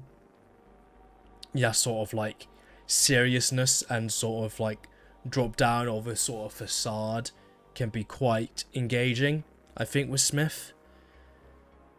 Yeah, it's a very strange pick. This pick could have gone in a lot of places, I would say. Probably this is probably the highest it probably would have been. I think just with the idea of Smith being at his best at times, mostly in Series 5, I think just slightly put it above everything else. mixed with the fact that with all the previous picks, I've not seen everything, so that could change. But when Smith is at his best, I think he is very, very good, and he's very captivating a lot of the time when he is good. Yeah, it's a very strange pick, this one. I'm not 100% sure on it, but I think I've settled on where I think I would put him at this point in time. Yeah, but I think when he is at his best, he is incredible.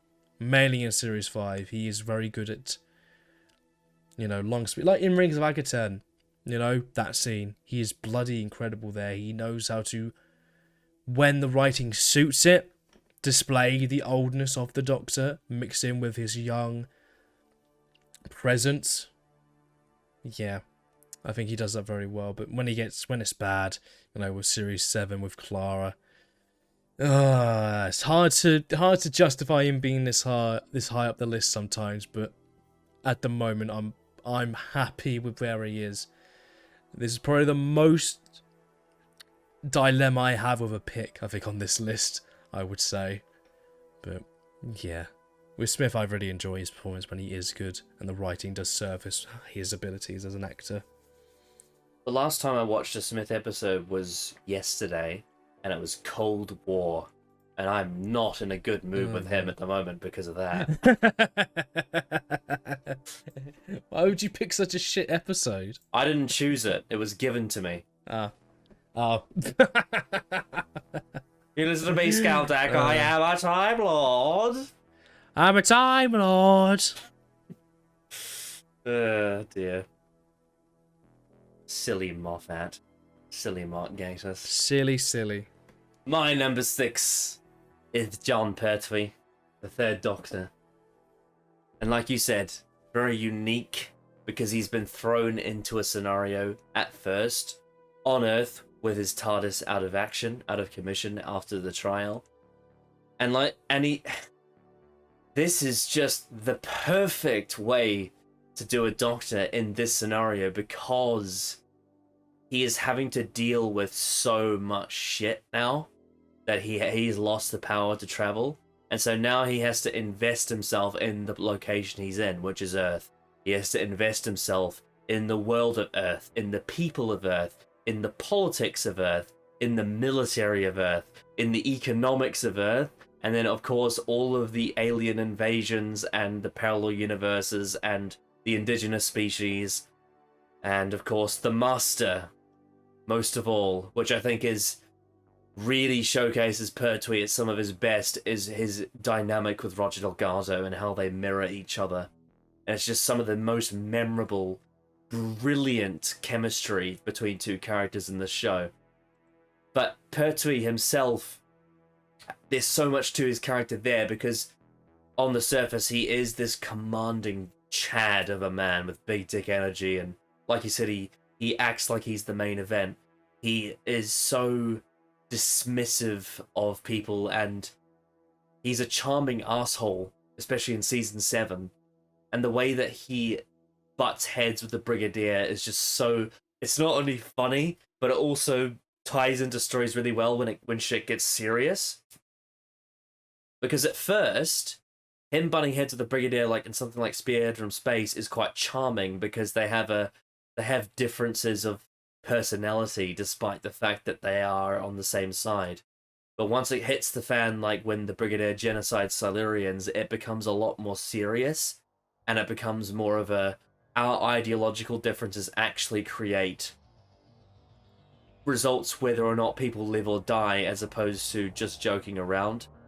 And then that creates some really interesting tension for them, because now the Doctor has seen the Brigadier and unit in a different light, and him working for them becomes a really complicated thing, because he both wants to help them in aiding people in need and in solving issues to do with alien stuff and, righting wrongs and putting his stamp on issues. Which is really unique given that he acts like an authoritarian but has a very liberal stance, which is something that you don't really see a lot of, but I think that is part of what makes him alien is the fact that he fits in a place on the spectrum that is extraordinarily rare in the way that he implements his values, but also his values don't correlate with the stereotypes of the people that hold those values. And it kind of makes him empowering in a way because he doesn't have to fit into a box. And then, of course, there's the fact that he has 3 different female companions that all challenge him in different ways. In the way that Liz Shaw is so bright and is so good at what she does that she feels like that the Doctor doesn't even want her around because of how well she is able to carry situations on her own, and feels like that he needs someone that's just going to, you know, kiss his ass and hold his test tubes and be dumb around him because he's such a patronizing figure. And which is why that leads so well into Jo Grant, who is such a novice, but she has like a big heart and a brave side, and to some extent almost a borderline suicidal side, trying to save lives. But that, having Jo Grant thrown on the Third Doctor, is so integral to his character development because it gives him, firstly, it almost seems like it's giving him exactly what Liz Shaw thinks he wants to have, but it also forces him to soften, and it forces him to become more emotional and a lot more sentimental, and it forces him to retract a lot of his coldness towards humans because he sees such a pure heart of a human in Jo Grant. And then by the time she's actually leaving, Pertwee is now, instead of at first when he was dismissing her as useless, he is now heartbroken that she has to depart him and he is the one being left behind. And then of course you get Sarah Jane Smith as well, which just, again, having this patriarchal figure challenged by a feminist character is such an interesting dynamic, and it's done in such a smart way that represents the situation authentically, and it does it in a way that doesn't feel patronizing to the audience. It feels natural for these two characters to clash heads, but also be friends at the same time and develop that connection. And you get stuff like at the end of Invasion of the Dinosaurs when he says, you know, Sarah wants to get back to her work as the journalist. She says, I've had quite enough of all this stuff that you've shown me, Doctor. But then, of course, the Doctor being, now that he has his TARDIS in full commission and is in full control of everything he can do with his TARDIS, despite a few time omissions here and there, you get that bit where, you know, he says things like, but I wanted to go to Falarana, this planet with so many wonderful sights to see. And he's almost like seducing her into that kind of travel because of just him now at the end of his run being like, I'm finally the Doctor I was before season 7, you know, when he was Troughton, when he was Hartnell. And you just get this beautiful growth of a character that Pertwee plays to such expertise because he shows you so much arrogance and, you know, so much Chad energy and so much asshole bravado at the beginning, despite his heroic nature. And then over the course of his run, he exposes more of his soft interior and becomes more accommodating and friendly with humans. And that's kind of where the Doctor grows to love Earth and grows to love humanity in a way. Even though he resents some of their values and resents some of the people and resents some of humanity's failures, he starts to grow relationships with people personally that are human, and that really, you know, follows on with stuff like Ian and Barbara and some of the other humans that he's traveled with as well. It really reinforces his passion for Earth. And I love the whole thing of how they used Metebelis 3 throughout his entire era, and they had that, he would always talk about Metebelis 3 as this thing he wanted to do and wanted to go to. You know, he's constantly going on and on about it. And then eventually that all culminates in Planet of the Spiders when he has his regeneration, which, it is a shame that Roger Delgado died, because I think if he was in his last story, that would have been very fitting. But they still have that core building up of he has to face his fear with his character arc. And, yeah, Pertwee plays the role so well. And he's just so entertaining, and he has such great range.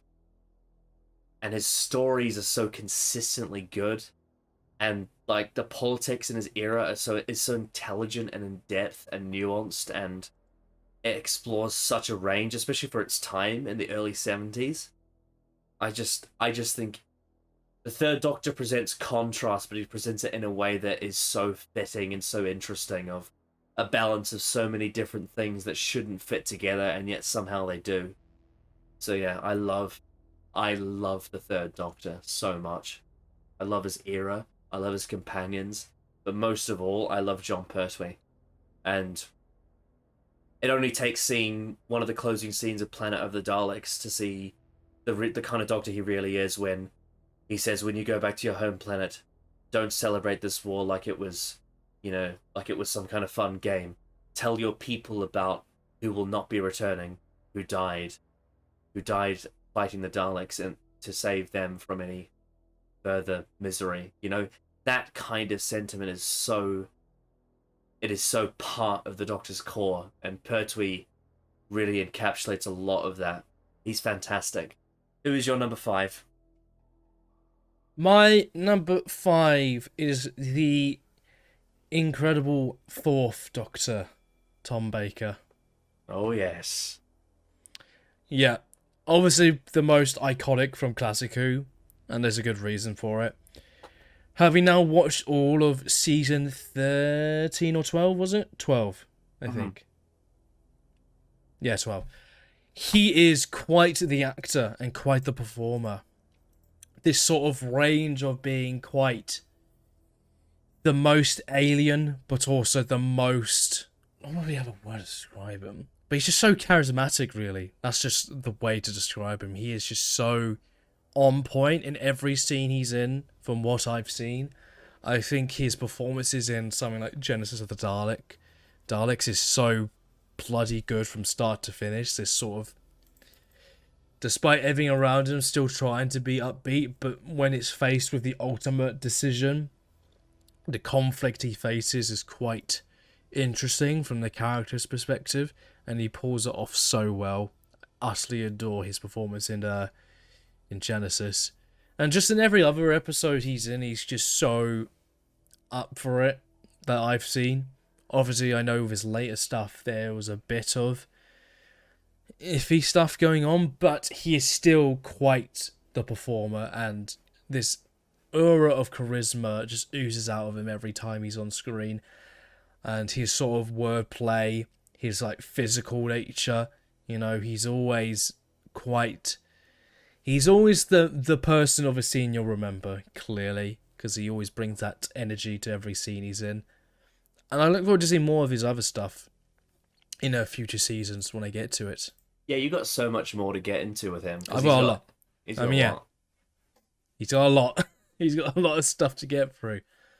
But yeah, Tom Baker, it's hard to not absolutely adore him as a performer and just an actor. He is so good. He is very, very, very good. And yeah, he does have conflicts. I think this idea that he's the one Doctor that doesn't really seem to have development, I would probably massively disagree with, even in his first season. So I don't know where that sort of narrative comes from, but hey-o. Tom Baker is great and is deservedly really the most iconic Classic Who Doctor, really, in the public knowledge, really. Yeah, I love his Doctor a lot, and I can't wait to see more of it, really. Oh yeah, you've got a lot more to enjoy with him. I certainly do. Absolutely. Well, that leads us to my number 5.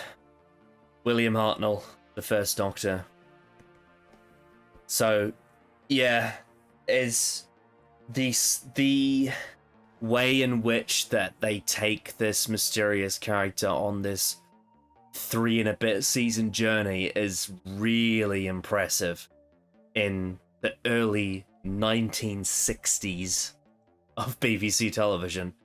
Is so ahead of its time. It's actually crazy how well crafted this character is, given how much material that they had to produce every year, how much that this 55-year-old man with a lot of health issues had to perform. There's just so much great stuff there. And because he's the first, he's so unique and he's so different to all the others. And every companion, for the most part, that comes into his run, especially in his first 2 seasons during the Lambert run and up until like the middle of season 3, they all have such an amazing influence on who he is as a person. And it's so interesting as a modern viewer to go back to the very beginning and see him not be a fan of humanity and of Earth, and saying things like how I tolerate this generation but I don't like it, and how that interception of Ian and Barbara completely changes the course of his life.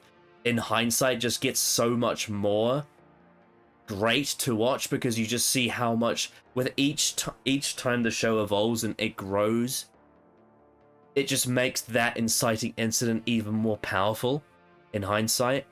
And these characters are so good and they interact with such interesting ways, and then his stories have so much class and dignity, but they also have enough humility to be, you know, fun and bubbly and childish, but not in like a forced cringy way, in a very endearing, you know, wholesome, quite obviously of its time, but very sort of, there is such a effortless, timeless thing about it, about the narrative, if you will. Even if obviously production is very 60s, the actual what is being put on the page and what the actors are lifting off the page is very timeless. And there is something about Hartnell's performance in his inner monologue, the way that he processes situations, the way that he looks at people, the way he speaks to people, the way he gets upset, the way he has so many character deficiencies and flaws that make stories not only interesting but dangerous, because he isn't able to look after people in the same way that some of the other doctors can, given his, you know, his physical incapabilities in some stories, and also the way the way he easily gets himself into trouble by being so loud and so upset about issues, and how that, because he wants to, when he sees an injustice that he disagrees with, he's so strongly against it that it makes him look so and appear so guilty to people around him that he ends up landing himself in trouble that he now has to unwind himself out of, and then go back and hence go around in a massive circle and try and solve these issues again. And that fits for the serialized nature of his era with so many long form stories. But then, you know, the historical dramas have such great dialogue, and the way he interacts with the historical characters is handled with such class and such interesting dynamic, because you have this character we barely know nothing about, but because of how he interacts with Ian and Barbara, there is that sort of weird trust relationship that the audience has with him, despite that we know barely anything about him. And the way he breaks things down scientifically and, you know, really goes through things piece by piece to problem solve, and his mannerisms, the way he holds his lapels and the way that he sasses people with his finger, and the way he has that snappy, snarky sense of humor and that mocking tone, and the way he butts heads with Steven Taylor, or the way he's so endearing and lovely with Vicky, or how in something like the Daleks' Master Plan of the Massacre we see extreme scenarios where so many lives are lost and he has to deal with that, or how because of his aloof nature humans become distrusting and feel betrayed by him purely because of how he operates as an individual. And just there's just so much about William Hartnell as an actor that makes his story so great to watch, because of how much he puts into the performance and how dedicated he is to the role, and just how unique he is, and how he plays the grandfather role, not just to Susan but to other characters as well. It's just so adorable and endearing and interesting. And I kind of love how in this period of time there's a lot of older male characters in media during this sort of black and white era of film and television that were presented as being very strong and bulletproof, whereas William Hartnell's First Doctor is very sensitive and emotional and is able to express a lot of personal concern and grievance, and I think that is so counterculture of its time, and I just love him, and he's so distinct, and he's so great at playing this role, and just the whole way he goes up, the way he fades into darkness of old age, you know, wearing a bit thin. It's far from being all over. Please stay warm. You know, like there's just something about the mystical quality of this character that is so awe-inspiring, and it's why I find stuff like Richard Herndl and David Bradley's versions of the character to be really underwhelming by comparison, because they don't capture the same level of mystic quality that William Hartnell did. So yeah, but the First Doctor during his original run was incredible, and he used to be really underrated, but I think these days he's getting more of a reappraisal, and it's well deserved. He's also very funny sometimes too. He has a great sense of humor. Yes, he is. He's a great comedic actor. Who is your number 4? My number 4 is the incredibly underrated Fifth Doctor, Peter Davison. Mm-hmm. I love this Doctor so goddamn much. I've seen every episode, every story in the TV show with him. He is incredible from start to finish. Not every story is a banger, not every story is actually good. However, he is incredibly consistent from start to finish in terms of his development. Peter Davison is such an incredible actor from the very beginning. He has this sense of wonder and youth about him, and that gets all shut down by Earthshock, which is incredible. Show me about the next episode. But then the next 2 seasons, he is incredibly well developed going forward, and his interactions with his companions are so vibrant and different with each one. Makes it quite a unique era of the show. But Peter Davison, I utterly adore with his interactions with every single one of his companions, from the beginning to the end. And then with stories like Caves of Androzani being such a fitting end to his run, with all the development he gets, with being so caring to his companions, even ones he hasn't even met for very long, like Perry in that story. It's so wonderful to watch, and I think he's such an underrated Doctor. He's probably, I would say, in the context of the entire show of how every Doctor is rated, I would honestly say he is the most underrated Doctor, I would say, because I think his era is quite underappreciated. It's not perfect, don't get me wrong. Warriors of the Deep is fucking terrible. Don't even that fucking... Yeah, it's not perfect, but there's a lot of really good stuff, and I think the care for his character is excellent. The thing to really get off the chest would be, I think bland is a very bad word to use for him. Absolutely. He is not bland at all. He is so character rich, I would say, the Fifth Doctor. Clearly a sense of wonder and youth in this new incarnation, but still got that sort of experience and oldness to him in a lot of scenes. Yeah, I think the Fifth Doctor is fantastic and incredibly underrated. Love the Fifth Doctor so much. Oh my goodness. Okay, my number 4 is the one and only Patrick Troughton, the Second Doctor, who still has so many missing episodes. A lot of them have been animated now, but it's just not the same because he, as an actor, has so much presence visually when he is on screen, with his facials and his mannerisms and his nervousness, but also his eagerness and his excited nature and his charisma and his just absolutely...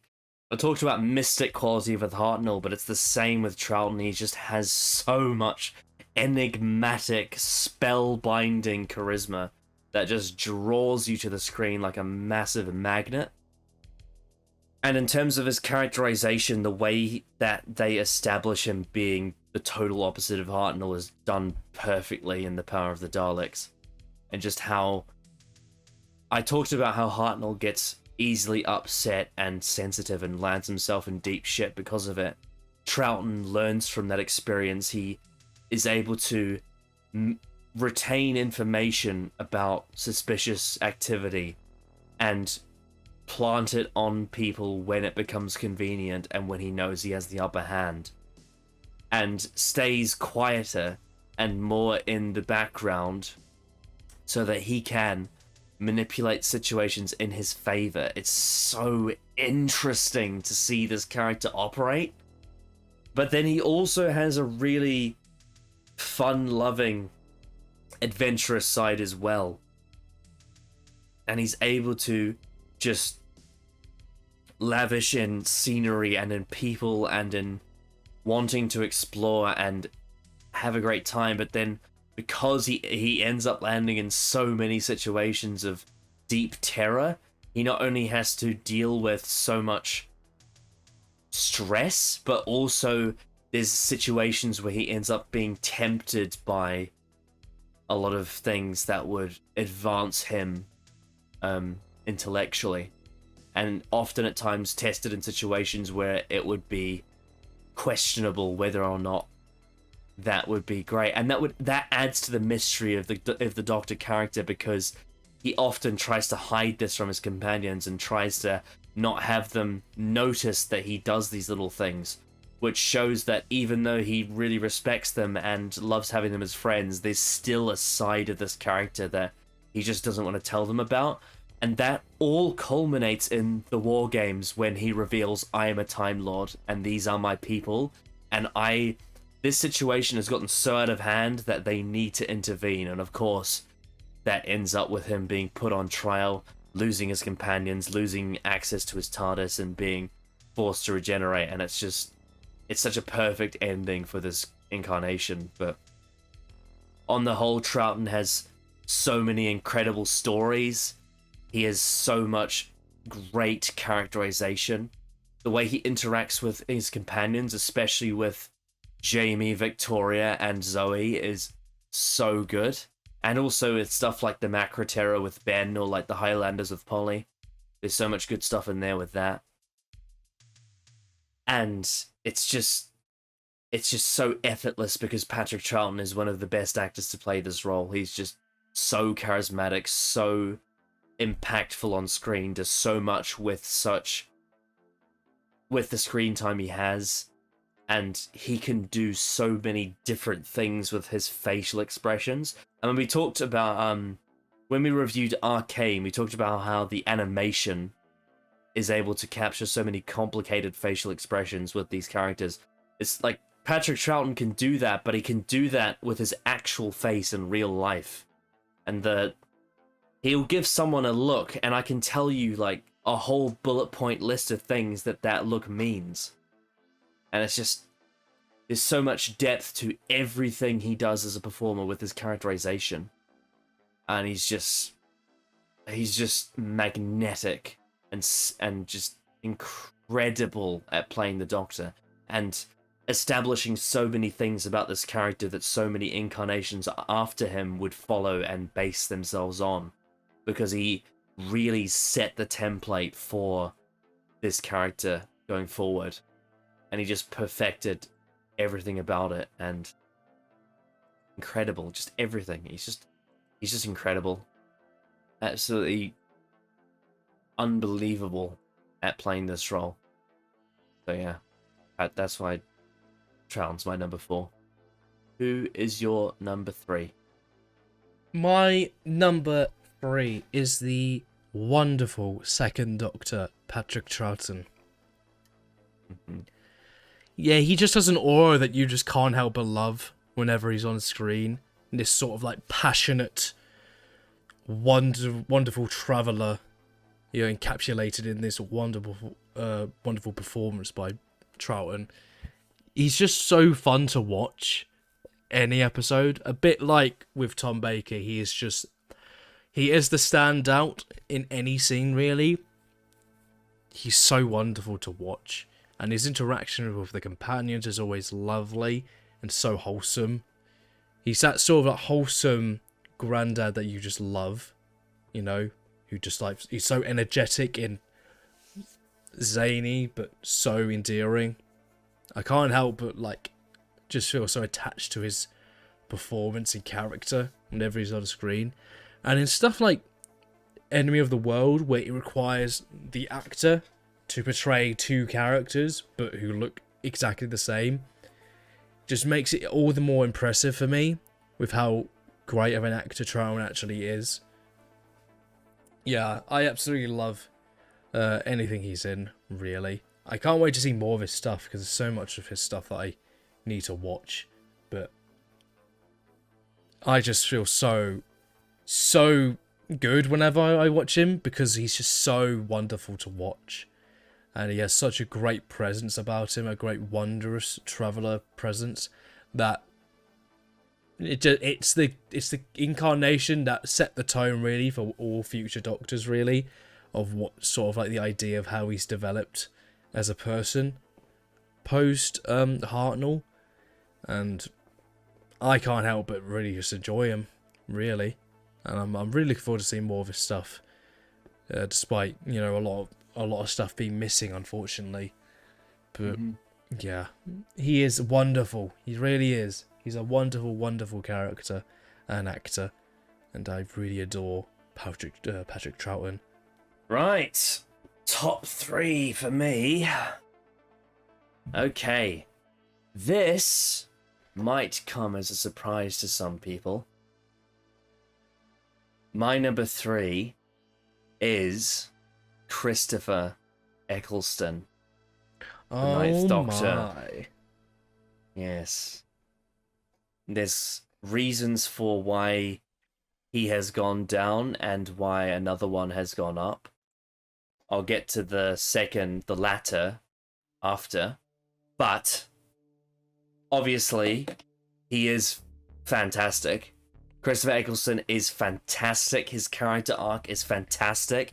The way Russell T Davies conceived this Doctor, that is so different to everything that we got in Classic Who, yet still feels like the same person, is incredible. The balance between those two variables is absolutely pin on the money. And the performance from him is so unique because he's playing this old alien traveler, but he's playing it in a way that is so unique because he's playing this sort of black-jacketed working class, you know, street Doctor that is completely different from the Victorian-inspired gentleman traveler we've had beforehand. But yeah, he still has the same vibrance, the same quirkiness, the same eccentricity, the same level of charisma. But he also has the dark side, the Time War, the loss of his people, the emotional sensitivity, the abrupt explosiveness of anger and tension and sadness. And basically what Russell did was he broke the Doctor to make him at something completely new, and it worked in the best way. And I absolutely love his relationship with Rose Tyler, because they're just such a perfect match for each other in how they are really what each other needs in that time, and how they both have such a strong, and people are going to get pissed off at this, love for each other, but they also have a lot of conflict and tension that feels natural, and it builds on itself, and it really reflects an authentic version, not just the sort of fangirl, you know, sandbox romance that you'd see on shipping shit, but I'm talking about like genuine. What if an actual alien and an actual human built a connection that was on the level of like love to an extent? And he's so great at portraying the tortured dark side of the Doctor that's so vicious and upset to the level of murderous rampage, but also being able to portray a Doctor who, in something like The Doctor Dances, an event where he has a moment of uplifting hope and positive outcome after having to suffer through so much. Just that satisfying moment where all that all happens. And then, of course, just the way that his final story, Parting of the Ways, wraps up his character is just so beautiful. And it feels so complete and whole. And over the course of the 13 episodes, he goes through so many things. And the actor is absolutely captivating, entertaining, so much fun, and so witty and sarcastic, and he has that mean bullying tone, but it's so charming and so, cheeky, and that smile he does that's very Troughton-esque is so like just charming and cheeky, as I said. And Eccleston is able to balance so much with his Doctor, from his fun side to his angry side to his sad side to his romantic side to his alien side to his scientific side. Everything about him is so well balanced and so well structured, and his character arc is so well constructed and plotted and laid out. The only reason why I think soured would be an over-the-top thing to say, but the one thing about the Ninth Doctor that I don't like is Big Finish. I don't like how he's been handled on Big Finish. I find it to be a disappointing follow-up to his TV stuff, and I think that Russell T Davies is really one of the only people that can really pull off this character to its full potential, and I don't know if the Big Finish team can really harness how much it takes to nail this character. So that's the one thing that I have paused for thought now, is that the kind of, especially that Ravagers box set that Nick Briggs did, it's put a damp feeling on this character a bit. But in terms of on TV, I love the Ninth Doctor. I love him so much. He's fantastic. Even in his short one series run, he's absolutely fantastic. And yeah, there's also other reasons why the other one has risen up, but I'll get to that later. Who is your number 2? My number 2 is the wonderful Christopher Eccleston, the Ninth Doctor. Mm-hmm.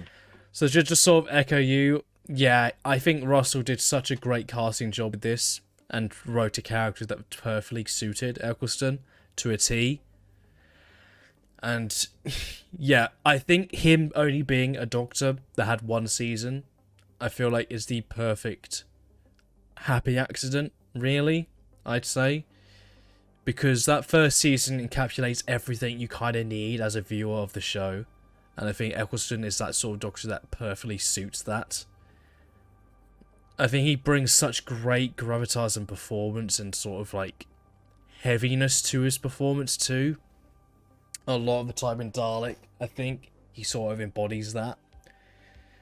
And that scene with him and the Dalek for the first time is sort of the waking moment of what kind of journey we're in for with Russell as a show writer and his sort of ideas for the Doctor going forward. Eccleston brings such a great performance in that episode too. It's so good. Yeah, and he's such a good comedy guy too, as well. He's got great delivery, great timing, especially with the companions like Rose and Mickey. He does such great back and forths that I just absolutely love. Yeah, and I think in his final episodes, Bad Wolf and the Passing of the Ways, I think he gives such a great final performance without anybody really knowing. It's just so well suited for that somehow. Again, another great accident. And yeah, I thoroughly enjoy just his performance throughout the entire season. I don't think anybody else really could have pulled it off as well as him for what Russell wanted. Yeah. Absolutely incredible stuff he was. Eccleston is such a great Doctor for such a short amount of time. And I don't really think you could have gotten better than him for that particular incarnation. Yeah. I forgot to mention the whole thing of how he subverts not only the Terrence Dicks cruel or cowardly thing with Coward Any Day, but subverts the trolley problem as well, where he breaks a character down to a point where he can't go through with that decision, and he basically submits. Maybe it's time. It's so powerful. To be able to earn that moment is so powerful for character writing. And that's what makes me excited about Russell coming back, as he's able to do things that other writers can't. Mm-hmm. Yep. Absolutely. Agreed there. Absolutely. My number 2 is the iconic Tom Baker, the Fourth Doctor. It's just... There's so much to love about him, but I think I'm in such a unique position with him because I seem to be at odds with fandom about him sometimes. Because there seems to be this consensus around, because of the different showrunners involved with his run, it alters people's views on how his character is overall. But having re-watched his run a few times in its entirety from season 12 to 18, there is a very clear core character motivation that carries across the entire 7 seasons. Despite the shifts in tone, there is cause and effect to this character.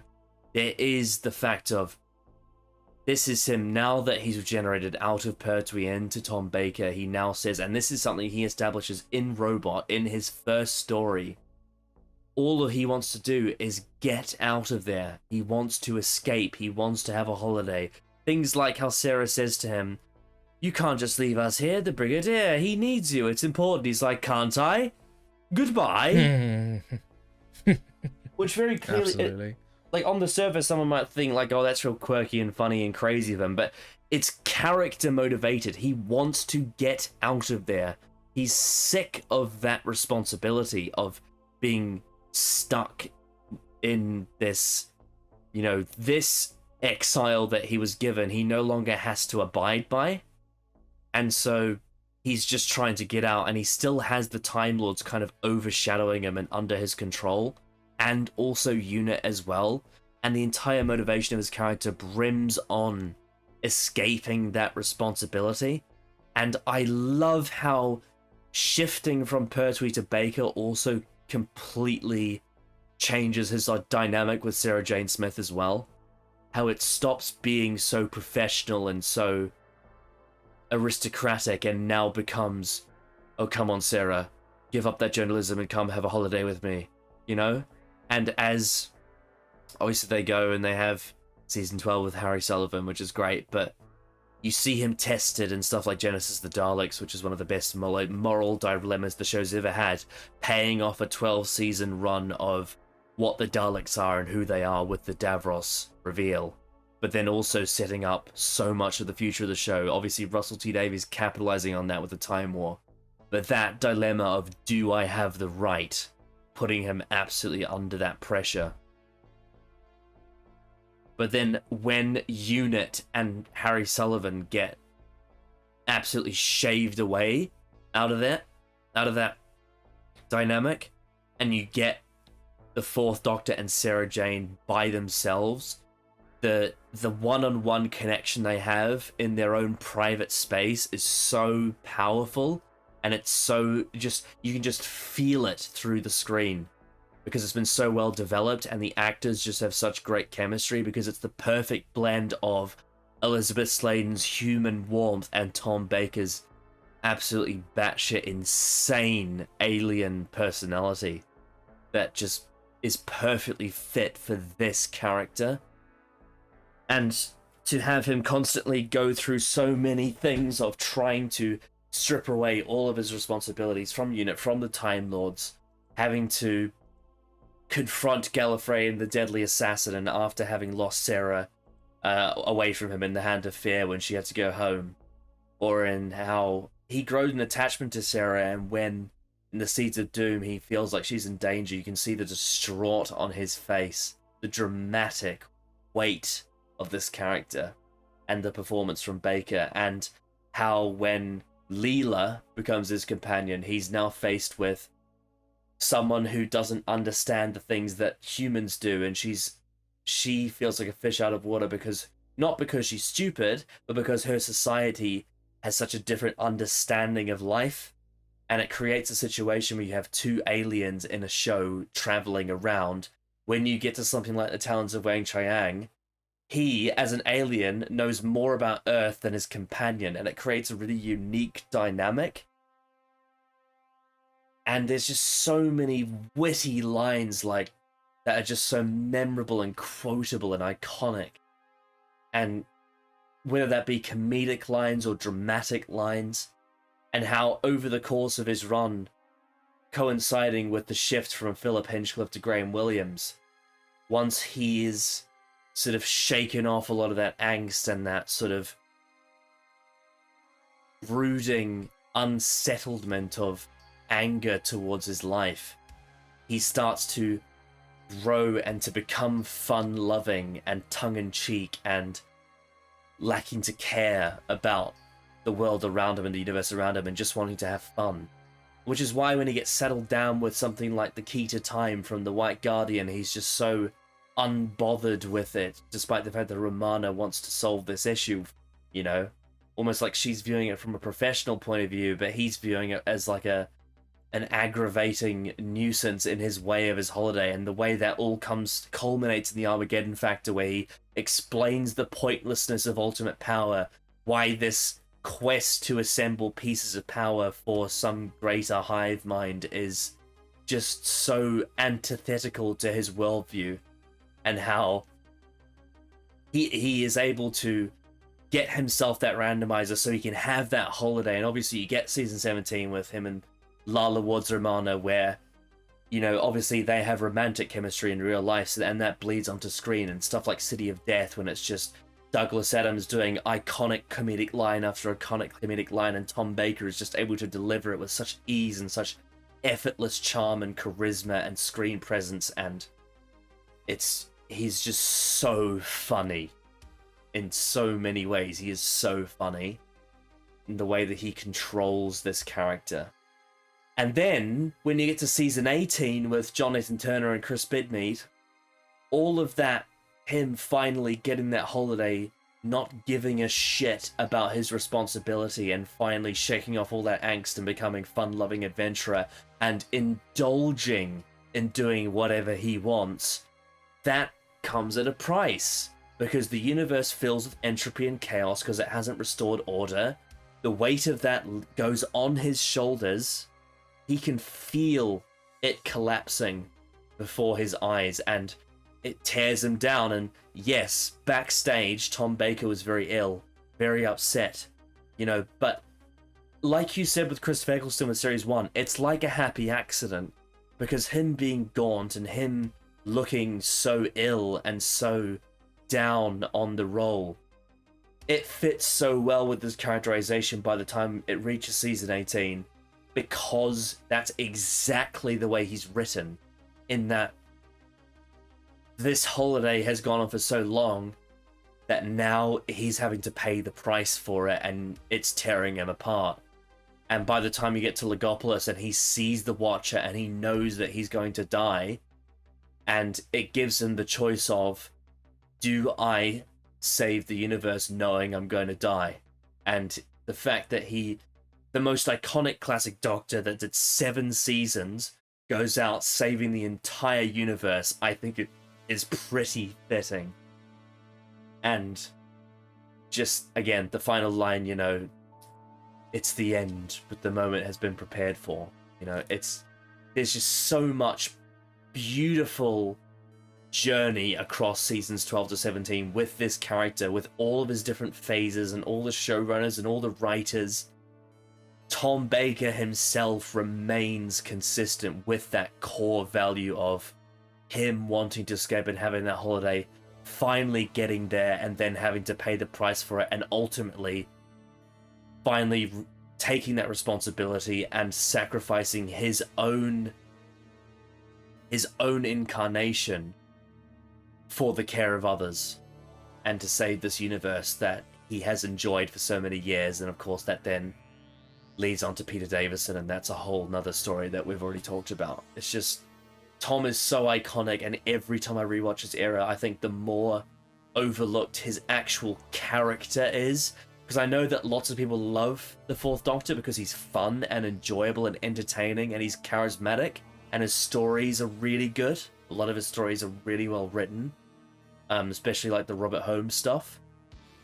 But the thing about him no one talks about is how well crafted his character arc is over those 7 seasons, and how beautiful it is to see him go through this whole process from robot to Legopolis. And it's just, for me, like, yeah, it's so typical, but it just is this part of classic Doctor Who that I cannot help but love. And it's just, yeah, it's amazing to see him go from starting out with all of the assets of John Pertwee's era and then ending with all the assets of Peter Davison's era, and then having two of his own distinct runs in the middle of that as well. And yeah, no, he's not a perfect Doctor, he's not a perfectly written character by no means, but the things they get right, they get so right. And the fact that he's still remembered as being iconic and popular to this day is earned. It is so earned. So yeah, that's why Tom Baker's my number 2. And that, of course, leads us to number 1, doesn't it? Yes, it does. Which I'm sure everyone's done the maths and realised that we have the same number 1, which probably comes to the surprise of no one that knows us. You say it. I'll let you go first. Our number 1 is David Tennant, the 10th Doctor. And now the 14th Doctor too. Yes. Well, this time next year we'll be able to do another added Doctor onto this list. I suppose we will. Because it will technically be a separate incarnation. But I guess we'll wait and see. But yes, my number 1 is the 10th Doctor, to nobody's surprise, because not only is he the best actor to play the Doctor, he is clearly the best character, with the most interesting arc out of all of them. He goes on quite a journey from his start to end. A character, an incarnation that grows with much vanity and grows into this quite different kind of a Doctor, and hit with that major whiplash near the end of what he has become. It's quite an interesting journey, with every season having a certain event take place that leads him closer and closer to that moment in a certain episode called Waters of Mars. Starts out with quite good intentions, but it slowly devolves into this need to take back and control with the 10th Doctor, with this sort of need of control. It's really interesting, and it's quite the journey, and David Tennant pulls it off so bloody well, and he is just incredible. His charisma, his interactions with Rose, Martha and Donna are also different and vibrant and quite unique, The acting from him is just incredible. In every episode, pretty much. There's not really an episode I'd call him bland in any way. From beginning to end, he evolves, and he's such a charismatic and interesting incarnation, where he is a good person at times, but when you really dig deep and as he goes on and as he develops, he's very flawed, a very flawed person, which makes him quite unique compared to other Doctors, where his flawness just evolves and sort of reverses back on him in terms of how he perceives himself. Yeah, I enjoy this Doctor a lot, and there's not really an incarnation that gets close to it, really. All these Doctors, bar the last two, are very good, you know, but with Tennant, there's something about it. There's something about it that's so unique and different, but also so captivating in every way. And, yeah, I absolutely adore David Tennant. Such charisma, and, yeah. Love him. Absolutely love him. Yes, of course, my number one still is David Tennant's 10th Doctor. It's just absolutely unbelievable. With every year that rolls by, I just dig more and more down the rabbit hole of this character and just discover more details to love about everything Russell T Davies did with his character, and everything that David Tennant himself did with his performance of this character, where him being obviously a reaction to the Ninth Doctor, carrying over with a lot of his characters like the Tyler family and whatnot, and with Captain Jack and Mickey and stuff like that. But it's that moment in the Christmas Invasion when he makes that decision to change history. When he he knows that Harriet Jones is supposed to have the golden age of Britain. But he feels the need to act out justice because of what she did to the Sycorax. That he changes the course of history because he feels the need to have, like you said, control. And that constant struggle and back and forth of how much control can I have? How much control do I want? How much control do I need? How much control should I have? How much control is too far? How much do I need someone to stop me when I need control? But then there's so many ways it's subverted, because it's not just cause and effect, it's also, it pulls the rug out from under you, but it does it in ways that make sense. For example, having someone like Donna say, you need someone to stop you sometimes. But then in an episode like The Fires of Pompeii, when she is faced with that dilemma, she then encourages him to indulge in that side.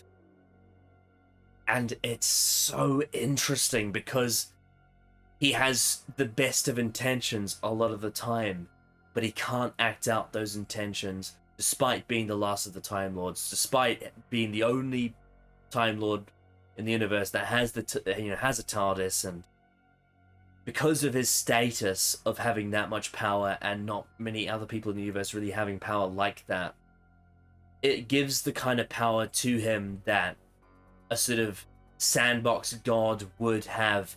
But because of Russell T Davies' atheist allegory, the 10th Doctor has a self-loathing about the fact that he has been given this kind of power that he doesn't want, that he feels doesn't serve him well, the fact that gets him in danger, the fact that he can't settle and have relationships with people that he loves because of who he is, what he is, and the responsibility he has, and how different from humans he really is.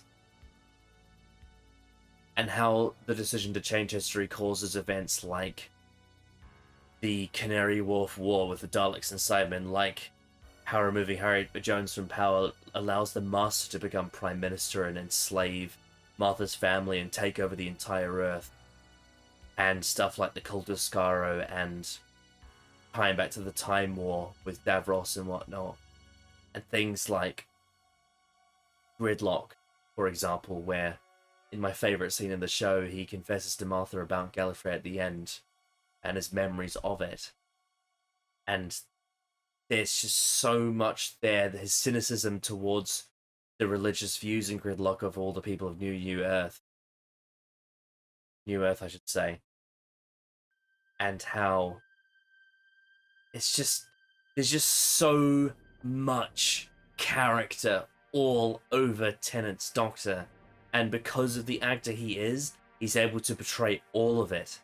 Pretty much every single bit of that script is shown in spades on the screen for you to enjoy, for you to dissect, for you to analyze, for you to watch a progression through the episodes and see how he evolves, how he changes, how the decisions he makes impacts him, and to see this tragedy wrecking ball unfold and see him lose everything he wants, lose everything he loves, and to have, like Sarah Jane said, all of these friends, but then to lose them all because they don't fit into his life. Like in Human Nature Family of Blood, where we see a life that he could want to have, but can't ever have. Or like his dynamic with John Sims Master, the parallel between them and how they impact each other as people. And it's just, David Tennant's so charming, he's so funny, he's so witty, he's so charismatic, and he's so enthusiastic and so cool and charming. And there's just something about this run of the show that has a magical quality that is unlike anything else. And I just love it. I love it so much. I love him. I love his interactions with the other characters. And I love the journey he goes on. I love everything about his personality style.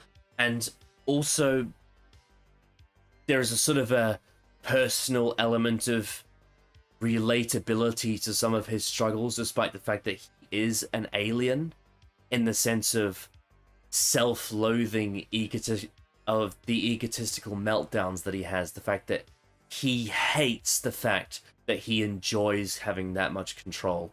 Like in the Waters of Mars of the Time Lord Victorious, he feels guilty and feels so disappointed in himself that he gets a rise and a high, and he feels so energized by the idea of being able to manipulate time and manipulate people's lives to suit his ideal justice. And things like how in The Doctor's Daughter, how he says, "I never would," it exemplifies his need to control world's politics and people and societies and how they operate, and how he feels like he wants to influence people to see ideals just the way he sees them because of the experiences he's had in the Time War, and how he feels so, I hate to use this term, but hell-bent on changing people to avoid the situations he's been through.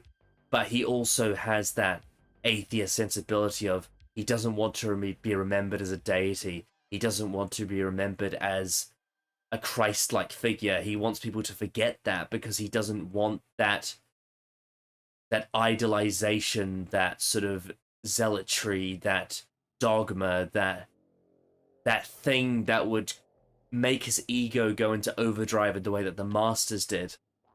But then when you actually see that ego go into overdrive when he's pushed to the limit in the Waters of Mars, it is the most satisfying tragedy of dark character turn that you can do. And Russell T Davies crafts it to absolute perfection, and David Tennant acts it to absolute perfection. Of course, something like Midnight, where all of the things he's good at are turned on its head, and he's forced into a situation where him trying to use his words is what's used against him, and he nearly dies for it, and he's saved by someone else. Or the absence of him as his existence in Turn Left creates that awful future timeline of Donna never meeting the Doctor. And it's just, the way Russell plays with cause and effect with this character is so masterfully executed. And yes, despite the plot, his character motivation and his downfall in the end of time is so good. Character-wise, it is so satisfyingly paid off as a tragic end to this incarnation. And this is the Doctor I feel that does and achieves the most with the most depth of characterization and the most depth and nuance of performance. And unlike, say, Stephen Moffat, who doesn't always use someone like Peter Capaldi to his full potential, or how like season 22 and 23 don't use Colin Baker to his full potential, Russell T Davies and David Tennant actually fulfill that dream. Russell T Davies actually does use David Tennant to his full potential, and it's absolutely incredible television.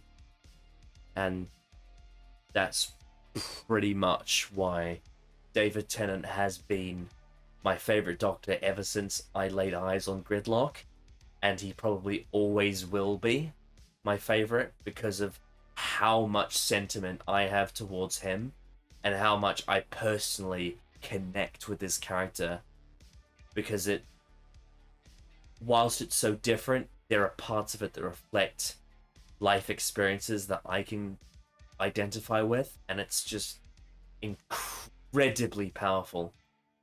And whilst it is a TV show, and I'm not gonna make wars happen over, people's opinions, but it always does disappoint me when I see people shit on the 10th Doctor, because they are missing out on so much great stuff that exists here with the writing, with the acting, and with the way it's all directed.